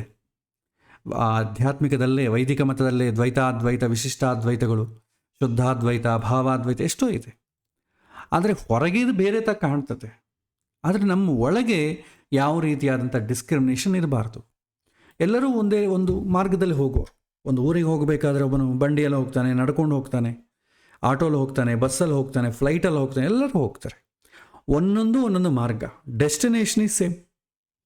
ನಾವು ಯಾವ ಮತವನ್ನು ಹಿಡ್ಕೊಂಡ್ರೂ ಅಂತರಂಗದಲ್ಲಿ ಇರುವಂಥ ದೃಷ್ಟಿ ಒಂದೇ ಥರ ಇರ್ತದೆ. ದೇವರು ಹೊರಗೆ ಕಾಣೋದೊಂದೇ ಬೇರೆ, ಆದರೆ ನಾವು ಮಾಡುವಂಥ ಆಚರಣೆಗಳೆಲ್ಲ ಬೇರೆ. ಬಟ್ ಅಂತರಂಗದಲ್ಲಿ ಏನಾಗ್ತದೆ ಒಂದೇ ಥರ ಇರ್ತದಲ್ವ. ಪದ್ಧತಿಗಳು ಬೇರೆ ಅಷ್ಟೇ, ಅನುಸಂಧಾನ ಒಂದೇ ರೀತಿ ಇರ್ತದೆ, ಯಾವ ಮತ ಆದರೂ ಅಷ್ಟೇ. ಇಲ್ಲಿ ಇಹ ಏವ ತೈಃ ಜಿತಃ ಸರ್ಗಃ ಯೇಷಾಂ ಸಾಮ್ಯೇ ಸ್ಥಿತಂ ಮನಃ ನಿರ್ದೋಷಂ ಹಿ ಸಮಂ ಬ್ರಹ್ಮ ತಸ್ಮಾತ್ ಬ್ರಹ್ಮಣಿ ತೇ ಸ್ಥಿತಾಃ ಅಂತ ಹೇಳ್ತಾರೆ. ಎಲ್ಲ ಕಡೆ ಇರುವಂಥ ಸರ್ವಗುಣಪೂರ್ಣ ಭಗವಂತ ಎಲ್ಲ ವಸ್ತುವಿನಲ್ಲಿಯೂ ತುಂಬಿದ್ದಾನೆ ಎನ್ನುವಂಥ ಅನುಸಂಧಾನದಲ್ಲಿ ನಮ್ಮ ಮನಸ್ಸನ್ನು ಇಟ್ಟಾಗ ಈ ಹುಟ್ಟು ಸಾವಿನ ಆಚೆಗೆ ಮೋಕ್ಷದ ಬಾಗಿಲು ನಮಗೆ ತೆರೆದಂತೆ ಆಗ್ತದೆ. ಭಗವಂತ ಯಾವ ವಸ್ತುವಲ್ಲಿದ್ದರೂ ಕೂಡ ಅವನಿಗೆ ದೋಷ ಇಲ್ಲ. ಆತ ಎಲ್ಲ ಕಡೆ ನಿರ್ದೋಷನಾಗಿದ್ದಾನೆ. ಯಾವ ಅಧಿಷ್ಠಾನದಲ್ಲಾದರೂ ಕೂಡ ಆತ ನಿರ್ಲಿಪ್ತನಾಗಿ ಅಲ್ಲಿ ತುಂಬಿದ್ದಾನೆ. ಇದನ್ನು ತಿಳಿದವರ ಮನಸ್ಸು ಭಗವಂತನ ನೆಲೆ ನಿಂತಿರ್ತದೆ. ಆದ್ದರಿಂದ ಅವರು ಮತ್ತೆ ಈ ಸಂಸಾರಕ್ಕೆ ಬರದೆ ಶಾಶ್ವತವಾದಂಥ ಮೋಕ್ಷವನ್ನು ಅಂದರೆ ಶಾಂತಿಯನ್ನು ಪಡಿತಾರೆ. ಹಿಂದಿನ ಶ್ಲೋಕದಲ್ಲಿ ಶ್ರೀಕೃಷ್ಣ ಆಧ್ಯಾತ್ಮಿಕವಾಗಿ ಭಗವಂತನ ರೂಪದ ಸಮದೃಷ್ಟಿ ಬಗ್ಗೆ ವಿವರಣೆ ಮಾಡಿದ. ಮತ್ತೊಂದು ಶ್ಲೋಕದಲ್ಲಿ ಅದಕ್ಕೆ ಪೂರಕವಾಗಿ ಸಾಮಾಜಿಕವಾಗಿ ನಮ್ಮ ಬದುಕಿನಲ್ಲಿ ಹೇಗೆ ಸಮದೃಷ್ಟಿ ಬೆಳೆಸಿಕೊಳ್ಳಬೇಕು, ಈ ಥರ ಸಮಾನವಾಗಿ ನೋಡು ಅಂತ ಹೇಳಿದರೆ ಚೆನ್ನಾಗೇ ಇದೆ. ಅದನ್ನು ನೋಡೋದು ಹೇಗೆ? ನಮ್ಮ ಹಿಂದಿನ ಅನೇಕ ಅನುಭವಗಳೆಲ್ಲ ಕೂಡ ನೋಡಲಿಕ್ಕೆ ಬಿಡೋದಿಲ್ಲ. ಎಲ್ಲರೂ ಮನುಷ್ಯರು, ಎಲ್ಲರೂ ಒಂದೇ. ಆದರೆ ನೋಡೋದು ಬರಬೇಕಲ್ಲ. ಈಗ ಭಾರತ ಪಾಕಿಸ್ತಾನ ಯುದ್ಧ ನಡೀತಾ ಇದೆ. ಒಂದಾನೊಂದು ಸಮಯದಲ್ಲಿ ಅವರು ನಾವು ಅಣ್ಣ ತಮ್ಮಂದರು, ಕೊನೆ ಪಕ್ಷ ನೋಡಿದ್ರೆ ಮನುಷ್ಯರು. ಆದರೆ ನಮ್ಮವರು ಅಂತ ಈಗ ನೋಡ್ಲಿಕ್ಕೆ ಆಗ್ತದ? ಈಗಿರುವಂಥ ಸ್ಥಿತಿಯಲ್ಲಿ ಆಗೋದಿಲ್ಲ. ಶತ್ರುಗಳು ಅಂತ ಅಂತೇವೆ. ಅದು ಎಷ್ಟು ಅಂತಂದರೆ ನಮ್ಮ ಕಣ್ಣ ಮುಂದೆ ನಮ್ಮ ಸ್ವಂತದವರನ್ನು ಕೊಂದರೆ ಹೇಗೆ ನಾವು ರಿಯಾಕ್ಟ್ ಮಾಡ್ತೇವೋ, ಬಾರ್ಡನ್ನಾಗಿ 26 ಜನನ ಕೊಂದಾಗ ನಾವು ಅದೇ ರೀತಿ ರಿಯಾಕ್ಟ್ ಮಾಡ್ತೇವೆ. ಅಷ್ಟು ಹಾಗೇ ಇದೆ. ಯಾಕೆ ಈ ದೃಷ್ಟಿಯನ್ನು ಬೆಳೆಸಿಕೊಳ್ಳೋದು ಹೇಗೆ ಅಂತಂಬುದನ್ನು ಕೃಷ್ಣ ಇಲ್ಲಿ ಹೇಳ್ತಾನೆ. ನ ಪ್ರಹೃಷ್ಯೇತ್ ಪ್ರಿಯಂ ಪ್ರಾಪ್ಯ ನ ಉದ್ವಿಜೇತ್ ಪ್ರಾಪ್ಯ ಚ ಅಪ್ರಿಯಂ ಸ್ಥಿರಬುದ್ಧಿ ಅಸಮ್ಮೂಢ ಬ್ರಹ್ಮವಿತ್ ಬ್ರಹ್ಮಣಿ ಸ್ಥಿತ ಅಂತ ಹೇಳ್ತಾರೆ. ಕೃಷ್ಣ ಭಗವದ್ಗೀತೆಯಲ್ಲಿ ಈ ಶ್ಲೋಕದಲ್ಲಿ ಹೇಳ್ತಾನೆ, 20ನೇ ಶ್ಲೋಕದಲ್ಲಿ. ನಮ್ಮ ಜೀವನ ಅನ್ನೋದೇ ಒಂದು ಸುಖ ದುಃಖದ ಚಕ್ರಭ್ರಮಣೆ. ಯಾರಿಗೂ ಕೇವಲ ಸುಖ ಅಂತಾಗಲಿ, ಯಾರಿಗೂ ದುಃಖ ಒಂದೇ ಅಂತಾಗಲಿ ಇರುವುದಿಲ್ಲ. ಎಂತಹ ಸಂಪತ್ತಿನ ಸುಪ್ಪತ್ತಿಗಿದ್ರೂ ಕೂಡ ಜೀವನದಲ್ಲಿ ಅವನಿಗೆ ಕಷ್ಟ ಇದ್ದೇ ಇರುತ್ತೆ. ಅದೇ ರೀತಿ ಎಂಥ ಕಡು ಬಡವನಿಗೂ ಕೂಡ ಸುಖ ಇದ್ದೇ ಇರುತ್ತೆ. ಬದುಕು ಎನ್ನುವುದು ಸುಖ ದುಃಖಗಳ ಪ್ರವಾಹ ಅಂತ ಹೇಳ್ತಾನೆ ಕೃಷ್ಣ. ಈ ಶ್ಲೋಕದಲ್ಲಿ ಹೇಳ್ತಾನೆ, ನಮಗೆ ಸುಖ ದುಃಖ ಎನ್ನುವಂಥ ದ್ವಂದ್ವದಲ್ಲಿ ಸಮದೃಷ್ಟಿ ಇರಬೇಕು. ನಾವು ಎಲ್ಲರಲ್ಲೂ ಸಮದೃಷ್ಟಿ ಬೆಳೆಸ್ಕೋಬೇಕಾದ್ರೆ ನಾವು ಎಕ್ಸ್ಪೆಕ್ಟ್ ಮಾಡುವಂಥ ಸುಖ ಏನಿದೆ ಅದರಲ್ಲಿ ಕೂಡ ಸಮದೃಷ್ಟಿ ಇರಬೇಕು. ಸಾಮಾನ್ಯವಾಗಿ ನಮಗೆ ಇಷ್ಟವಾದದ್ದು ಫಲಿಸಿದಾಗ, ಅಂದುಕೊಂಡಿದ್ದಾದಾಗ ಏನು ಮಾಡ್ತೇವೆ? ತುಂಬ ಹಿಗ್ಗಿಬಿಡ್ತೇವೆ, ಸಂತೋಷ ಪಟ್ಟು ಬಿಡ್ತೇವೆ. ನಮಗೆ ಯಾವುದನ್ನು ಅಂದುಕೊಂಡಿದ್ದಾಗಿಲ್ಲ, ಅಪ್ರಿಯವಾದದ್ದು, ನಾವು ಬಯಸದಂಥ ಘಟನೆಗಳೇನಾದರೂ ನಡೆದೋಗ್ಬಿಟ್ರೆ ತುಂಬ ಉದ್ವೇಗಕ್ಕೊಳಗಾಗ್ತೇವೆ, ಕುಸಿದು ಬಿಡ್ತೇವೆ, ತಳಮಳ ಆಗ್ತದೆ. ಇದು ಸಹಜವಾಗಿ ನಮ್ಮ ಬದುಕಿನಲ್ಲಿ ನಾವು ನೋಡ್ತಕ್ಕಂಥ ಸ್ಥಿತಿ. ನಾವು ಈ ಎರಡೂ ಕೂಡ ಆಗದಂತೆ ಮನಸ್ಸಿನಲ್ಲಿ ಈ ಯುದ್ಧ ಸಂಘರ್ಷಣೆ ಆಗದಂತೆ ನೋಡಿಕೊಳ್ಳಬೇಕು. ಸುಖ ಬಂದಾಗ ಹಿಗ್ಗೋದು ಬೇಡ, ಕಷ್ಟ ಬಂದಾಗ ದುಃಖ ಮಾಡೋದು ಬೇಡ. ಇದು ಕಲ್ತ್ಕೊಳ್ಬೇಕು ಅಂತ ಹೇಳ್ತಾರೆ. ಜೀವನದಲ್ಲಿ ಯಾವುದು ಅನಿವಾರ್ಯವೋ ಅದನ್ನು ಸಹಜವಾಗಿ ಸ್ವೀಕರಿಸಲೇಬೇಕಾಗ್ತದೆ. ಅದನ್ನು ಬಿಟ್ಟು ಹೀಗಾಗಬಾರ್ದು ಹಾಗಾಗಬಾರ್ದು ಅಂತ ಕುಳಿತರೆ ಮನಸ್ಸಿಗೆ ಗೊಂದಲ ಆಗ್ತದೆ. ಇದು ಮನಃಶಾಸ್ತ್ರ. ಇದರ ಅರ್ಥ ಅಂದರೆ ಏನು? ಸುಖ ಬಂದಾಗ ಅದನ್ನು ಅನುಭವಿಸಬಾರದು ಅಂತ ಅರ್ಥ ಅಲ್ಲ. ಯಾವುದು ಬಂತೋ ಅದನ್ನು ಹಾಗೇ ಸ್ವೀಕಾರ ಮಾಡು, ಆದರೆ ಅತಿಯಾದಂಥ ಹಾರಾಟ ಬೇಡ. ಬದುಕಿನಲ್ಲಿ ಎಲ್ಲವೂ ಬರ್ತದೆ ಹೋಗ್ತದೆ, ಯಾವುದು ಶಾಶ್ವತ ಅಲ್ಲ ಅಂತ ಎನ್ನುವಂಥದ್ದು ಅದು ರಿಯಲ್ ಆಗೂ ನಡೆಯೋದೇ. ನಾವೇ ಅಂತೀವಿ ಯಾವುದು ಶಾಶ್ವತ ಅಲ್ಲ ಅಂತ, ಆದರೆ ಅನುಭವಕ್ಕೆ ತಂದುಕೊಳ್ಳೋದಿಲ್ಲಷ್ಟೇ. ಯಾರಾದರೂ ಬೇರೆಯವರಿಗೆ ಏನಾದರೂ ಆ ಸ್ಥಿತಿ ಬಂದಾಗ ನಾವು ಈ ಪದವನ್ನು ಬಳಸ್ತೇವೆ, ಆದರೆ ನಮಗೆ ಅದು ಅನುಭವಕ್ಕೆ ಬರಬೇಕು ಅಂತಂತಲ್ಲ. ಯಾವುದೋ ಒಂದನ್ನು ಅತಿಯಾಗಿ ಹಚ್ಚಿಕೊಂಡ್ರೆ ಒಂದು ವೇಳೆ ಅದು ನಮ್ಮಿಂದ ದೂರ ಆದರೆ ತಟ್ಕೊಳ್ಳಿಕ್ಕಾಗೋದಿಲ್ಲ. ಇದರಿಂದ ನಾವು ಮಾನಸಿಕವಾಗಿ ವ್ಯಾಕುಲಗೊಳಗಾಗ್ತೇವೆ. ಅದರಿಂದ ಚಿಕ್ಕ ಚಿಕ್ಕ ವಿಷಯಕ್ಕೆ ಆತ್ಮಹತ್ಯೆ ಮಾಡಿಕೊಳ್ಳೋದು, ವ್ಯಸನಕ್ಕೆ ಒಳಗಾಗೋದು, ಇಂಥ ಘೋರವಾದಂಥ ಪಾಪವನ್ನು ಮಾಡಲು ನಮ್ಮ ಮನಸ್ಸು ಮುಂದಾಗತ್ತೆ. ಆದ್ದರಿಂದ ಹೇಳ್ತಾರೆ, ಬದುಕಿನ ಯಶಸ್ವಿ ಸೂತ್ರ ಅಂದರೆ ಏನಂತಂದರೆ, ಯಾವುದಕ್ಕೂ ತಲೆ ಕೆಡಿಸಿಕೊಳ್ಳಬೇಡ, ಬಂದದ್ದನ್ನು ಅನುಭವಿಸು. ನಾವು ಬಯಸಿದಂತೆ ಪ್ರಪಂಚ ಇಲ್ಲ, ಪ್ರಪಂಚ ಇದ್ದಂತೆ ನಾವು. ಅದನ್ನು ನಾವು ಸ್ವಾಗತಿಸಿ ಯಾವ ಉದ್ವೇಗವೂ ಇಲ್ಲದೆ ಬದುಕುವುದನ್ನು ಕಲಿತಾಗ ಮನಸ್ಸು ಗಟ್ಟಿಯಾಗತ್ತೆ. ಅದಕ್ಕಾಗಿ ಆಧ್ಯಾತ್ಮಿಕವಾಗಿ ಒಂದರ ನೋಡಿದರೆ ನಮಗೆ ಪ್ರಿಯವಾದದ್ದು ಅಪ್ರಿಯವಾದದ್ದು ಅಂತ ನಾವು ಯಾವುದಕ್ಕೆ ಹೇಳ್ತೀವೋ, ಇದು ನನಗಿಷ್ಟ, ಇದು ನನಗಿಷ್ಟಿಲ್ಲ ಅಂತ ಯಾವುದಕ್ಕೆ ಹೇಳ್ತೀವೋ ಅದು ನಿಜವಾಗಿಯೂ ಒಳ್ಳೆಯದು ಕೆಟ್ಟದ್ದು ಅಂತ ಹೇಳಿಕ್ಕೆ ಬರೋದಿಲ್ಲ. ನನಗೆ ಇಷ್ಟವಾದ್ದೆಲ್ಲ ಒಳ್ಳೆಯದಾಗಬೇಕು ಅಂತಿಲ್ಲ, ನನಗೆ ಇಷ್ಟ ಇಲ್ಲದ್ದೆಲ್ಲ ಕೂಡ ಕೆಟ್ಟದಾಗಬೇಕು ಅಂತಿಲ್ಲ. ಇಷ್ಟವಾದದ್ದು ಒಳ್ಳೆಯದಾಗಬೇಕಾಗಿ ಕೆಲವೊಮ್ಮೆ ಏನಾಗ್ತದೆ, ನಮಗೆ ಅಪ್ರಿಯವಾದದ್ದೇ ನಮಗೆ ಹಿತವಾಗಿ ಕಾಣ್ತದೆ, ಹಿತ ಕೊಡ್ತದೆ. ಆದರೆ ಅದು ನಮ್ಗೆ ಯಾವಾಗ ಗೊತ್ತಾಗ್ತದೆ? ತುಂಬ ದಿನ ಆದಾಗ ನಿಧಾನಕ್ಕೆ ಗೊತ್ತಾಗ್ತದೆ. ಪ್ರಾರಂಭದಲ್ಲೇನು ಇದು ನನಗೆ ಇಷ್ಟ ಇಲ್ಲ ಅಂತೇವೆ, ಆದರೆ ನಿಧಾನಕ್ಕೆ ಗೊತ್ತಾಗ್ತದೆ. ನಮ್ಮ ಜೀವನದಲ್ಲಿ ಬರುವಂಥ ಪ್ರತಿಯೊಂದು ಘಟನೆ ಕೂಡ ನಮ್ಮ ಮುಂದಿನ ಬೆಳವಣಿಗೆಗೆ ಪೂರಕವಾಗಬೇಕು. ಒಬ್ಬ ಮನುಷ್ಯ ಅಧಃಪತನ ಹೊಂದುವಂಥ ಪ್ರಾರಬ್ಧ ಕರ್ಮ ಹೊಂದಿದ್ರೆ ಆತನಿಗೆ ಬೇಕಾದಷ್ಟು ಸುಖ ಮುಂದೆ ಕೊಟ್ಬಿಡ್ತಾನೆ ಭಗವಂತ. ನಾವು ಮುಂದೆ ತುಂಬ ಕಷ್ಟಪಡೋ ಯೋಗ ಇದ್ದರೆ ಫಸ್ಟ್ ಐಶ್ವರ್ಯ ಸುಖವನ್ನು ಕೊಟ್ಬಿಡ್ತಾನೆ. ಸುಖ ಬಂದ ಮೇಲೆ ತಾನೇ ನಮಗೆ ಕಷ್ಟ ಗೊತ್ತಾಗೋದು. ಸುಖವೇ ಇಲ್ಲದೆ ಇದ್ದರೆ ಯಾರಿಗೂ ಕಷ್ಟವೇ ಗೊತ್ತಾಗೋದಿಲ್ಲ. ಬಡತನದಲ್ಲಿದ್ದವನಿಗೆ ಅವನಿಗೆ ಸಾಲದ ಸಮಸ್ಯೆ ಇಲ್ಲ, ಶ್ರೀಮಂತನಿಗೆ ಸಾಲದ ಸಮಸ್ಯೆಗಳು ಬರೋದು. ಬಡತನ ಇದ್ದವರಿಗೆ ಯಾರು ಸಾಲ ಕೊಡೋದಿಲ್ಲ, ಆದ ಕಾರಣ ಅವನಿಗೆ ಸಮಸ್ಯೆಯೇ ಇಲ್ಲ. ಶ್ರೀಮಂತನಾದವನಿಗೆ ಅವನಿಗೆ ಸಾಲ ಕೊಡುವರು ಜಾಸ್ತಿ, ತೀರಿಸದೇ ಇದ್ದಾಗ ಡ್ಯಾಮೇಜೂ ಜಾಸ್ತಿ. ಅವನು ಆ ಸುಖದಲ್ಲೇ ಮೈಮರೆತು ಮಾಡಬಾರ್ದನ್ನು ಮಾಡಿ ಅಧಃಪತನವನ್ನು ಹೊಂದುತ್ತಾನೆ. ಕಷ್ಟದಲ್ಲಿ ಜೀವ ಪರಿಪಕ್ವವಾಗ್ತದೆ, ತಿಳ್ಕೊಳ್ಬೇಕು. ಸೊ ಕಷ್ಟ ಬೇಡ ಅನ್ನಬಾರ್ದು, ಕಷ್ಟದಲ್ಲಿ ಪರಿಪಕ್ವವಾಗ್ತದೆ. ಕಠೋಪನಿಷತ್ತರ ಒಂದು ಮಾತು ಹೇಳ್ತಾರೆ ವ್ಯಂಗ್ಯವಾಗಿ, ಪ್ರೇಯೋ ಮಂದೋ ಯೋಗಕ್ಷೇಮ ದೃಣೀತವೇ ಅಂತ ಹೇಳ್ತಾರೆ. ಹಿತವಾದದ್ದು ಮತ್ತು ಇಷ್ಟವಾದದ್ದು ಎರಡೂ ಕೂಡ ಮುಂದೆ ಬಂದಾಗ ಯಾವುದನ್ನು ತಗೊಳ್ತಾರೆ? ಯಾರು ಇಷ್ಟವಾದದ್ದನ್ನೇ ಆಯ್ಕೆ ಮಾಡ್ಕೊಳ್ತಾರೋ ಅವರು ತಿಳಿಗೇಡಿಗಳು ಅಂತ ಹೇಳುತ್ತೆ. ಯಾಕೆಂದರೆ ನಮಗೆ ಇಷ್ಟವಾದದ್ದು ಹಿತ ಆಗಬೇಕು ಅಂತಿಲ್ಲ, ಅದು ನಮಗೆ ಒಳ್ಳೇದು ಮಾಡಬೇಕು ಅಂತಿಲ್ಲ. ಅದಕ್ಕಾಗಿ ಹಾರಾಡುವುದು ಅರ್ಥಶೂನ್ಯ. ಅದೇ ರೀತಿ ಜೀವನದಲ್ಲಿ ಯಾವುದೋ ಒಂದು ಅನಿಷ್ಟ ಘಟನೆ ನಡೆದಾಗ ಅದಕ್ಕಾಗಿ ಎಂದೂ ಗೊಂದಲಕ್ಕೇಳಬಾರದು. ಅದರಿಂದಲೇ ಅದನ್ನು ನಮಗೆ ಮುಂದೆ ಏನಾದರೂ ಒಳ್ಳೆಯದಾಗ್ಬೋದು. ಈ ವಿಚಾರ ಹೆಚ್ಚಿನವರ ಅನುಭವಕ್ಕೆ ಬಹಳ ಜನಕ್ಕೆ ಬಂದಿರುತ್ತೆ. ಅದು ಬಿಟ್ಟು ಹೀಗ್ಯಾಕೆ, ಹೀಗಾಗಬಾರ್ದಿತ್ತು ಅಂತ ನಾವು ಯೋಚನೆ ಮಾಡ್ತಾ ಇದ್ದರೆ ಅದರ ಮುಂದೆ ಹಾಗೇ ಅದರಿಂದಲೇ ನಮ್ಮ ಸಮಸ್ಯೆಗೊಂದು ದಾರಿ ಕಾಣೋದು ಗೊತ್ತಾಗೋದಿಲ್ಲ. ಸೊ ಹಾಗಾಗಿ ನಾವು ಈ ರೀತಿ ಹೀಗಾಗಬಾರ್ದು ಯೋಚನೆ ಮಾಡೋದು ಬಿಟ್ಟರೆ ನಮ್ಮ ಸಮಸ್ಯೆಗೊಂದು ಪರಿಹಾರ ಕಾಣ್ತದೆ. ಆದರೆ ನಮಗೆ ಯಾವಾಗ ಗೊತ್ತಾಗ್ತದೆ? ಕಾಲಾನುಕ್ರಮಣದಲ್ಲಿ ಆ ಸಮಯ ಬಂದಾಗ ತಿಳಿಯೋದು ಮಾತ್ರ ತುಂಬ ತಡವಾಗಿ ಗೊತ್ತಾಗ್ತದೆ. ಈ ಎಲ್ಲ ಕಾರಣದಿಂದ ಸುಖ ಬಂದಾಗ ಸುಖದ ಭ್ರಮೆ ಬೇಡ, ದುಃಖ ಬಂದಾಗ ವ್ಯಾಕುಲತೆ ಬೇಡ. ಎರಡರ ಬಗ್ಗೆಯೂ ಸಮದೃಷ್ಟಿ ಇರಲಿ. ಭಗವಂತ ಕೊಟ್ಟಿದ್ದನ್ನು ಪ್ರಾಮಾಣಿಕವಾಗಿ ಅನುಭವಿಸು. ಅದೇ ಇದು ಅನುಸಂಧಾನ ಮುಖ್ಯ. ಮಾನಸಿಕವಾದಂಥ ಗೊಂದಲ ಬೇಡ. ಬದುಕಿನಲ್ಲಿ ಯಾವುದು ಹಿತ ಯಾವುದು ಅಹಿತ ಎನ್ನುವುದು ಭಗವಂತನಿಗೆ ಮಾತ್ರ ಗೊತ್ತಿದೆ, ನಮಗೆ ಗೊತ್ತಿಲ್ಲ. ಈ ಎಚ್ಚರ ಇರೋ ತನಕ ತನ್ನ ಮನಸ್ಸಿನಲ್ಲಿ ಸುಖ ದುಃಖಗಳಲ್ಲಿ ತೊಂದರೆ ಇರುವುದಿಲ್ಲ. ಬದಲಾಗಿ ಅವನ ಮನಸ್ಸು ಭಗವಂತನೇ ಇರ್ತದೆ. ಭಗವಂತ ನಮ್ಮನ್ನು ತಾಯಿಯು ಮಗುವು ನೋಡಿದಂತೆ ನೋಡಿಕೊಳ್ತಾನೆ. ತಾಯಿಯಿಂದ ಬರುವಂಥ ಎಲ್ಲ ವಿಚಾರ ಮಗುವಿಗೆ ಇಷ್ಟವಾಗುವುದಿಲ್ಲ. ಆದರೆ ತಾಯಿ ಮಗುವಿನ ಉದ್ಧಾರಕ್ಕೋಸ್ಕರವೇ ಮಗುವಿನ ಶೈಲಿ ಆ ಕೆಲಸವನ್ನು ಮಾಡಿಸ್ತಾಳೆ. ಅಲ್ಲಿ ಇಷ್ಟ ಮುಖ್ಯ ಅಲ್ಲ, ಯಾವುದು ಹಿತವೋ ಅದು ಮುಖ್ಯ. ತಂದೆ ತಾಯಿಗಳ ಮಕ್ಕಳು ಅದು ಬೇಡ, ಅತ್ತಿನ ಬೇಡ, ಇತ್ತಿನ ಬೇಡ, ಹೀಗೆ ಮಾಡಬೇಡ, ಹಾಗೆ ಮಾಡಬೇಡ ಎಲ್ಲ ಹೇಳ್ತಾರೆ. ಮಕ್ಕಳಿಗೆ ಏನಪ್ಪ ಅಪ್ಪ ಎಲ್ಲದಕ್ಕೂ ರೆಸ್ಟ್ರಿಕ್ಟ್ ಮಾಡ್ತಾನೆ, ಸ್ವಾತಂತ್ರ್ಯವೇ ಇಲ್ಲ ಅಂತಂತ.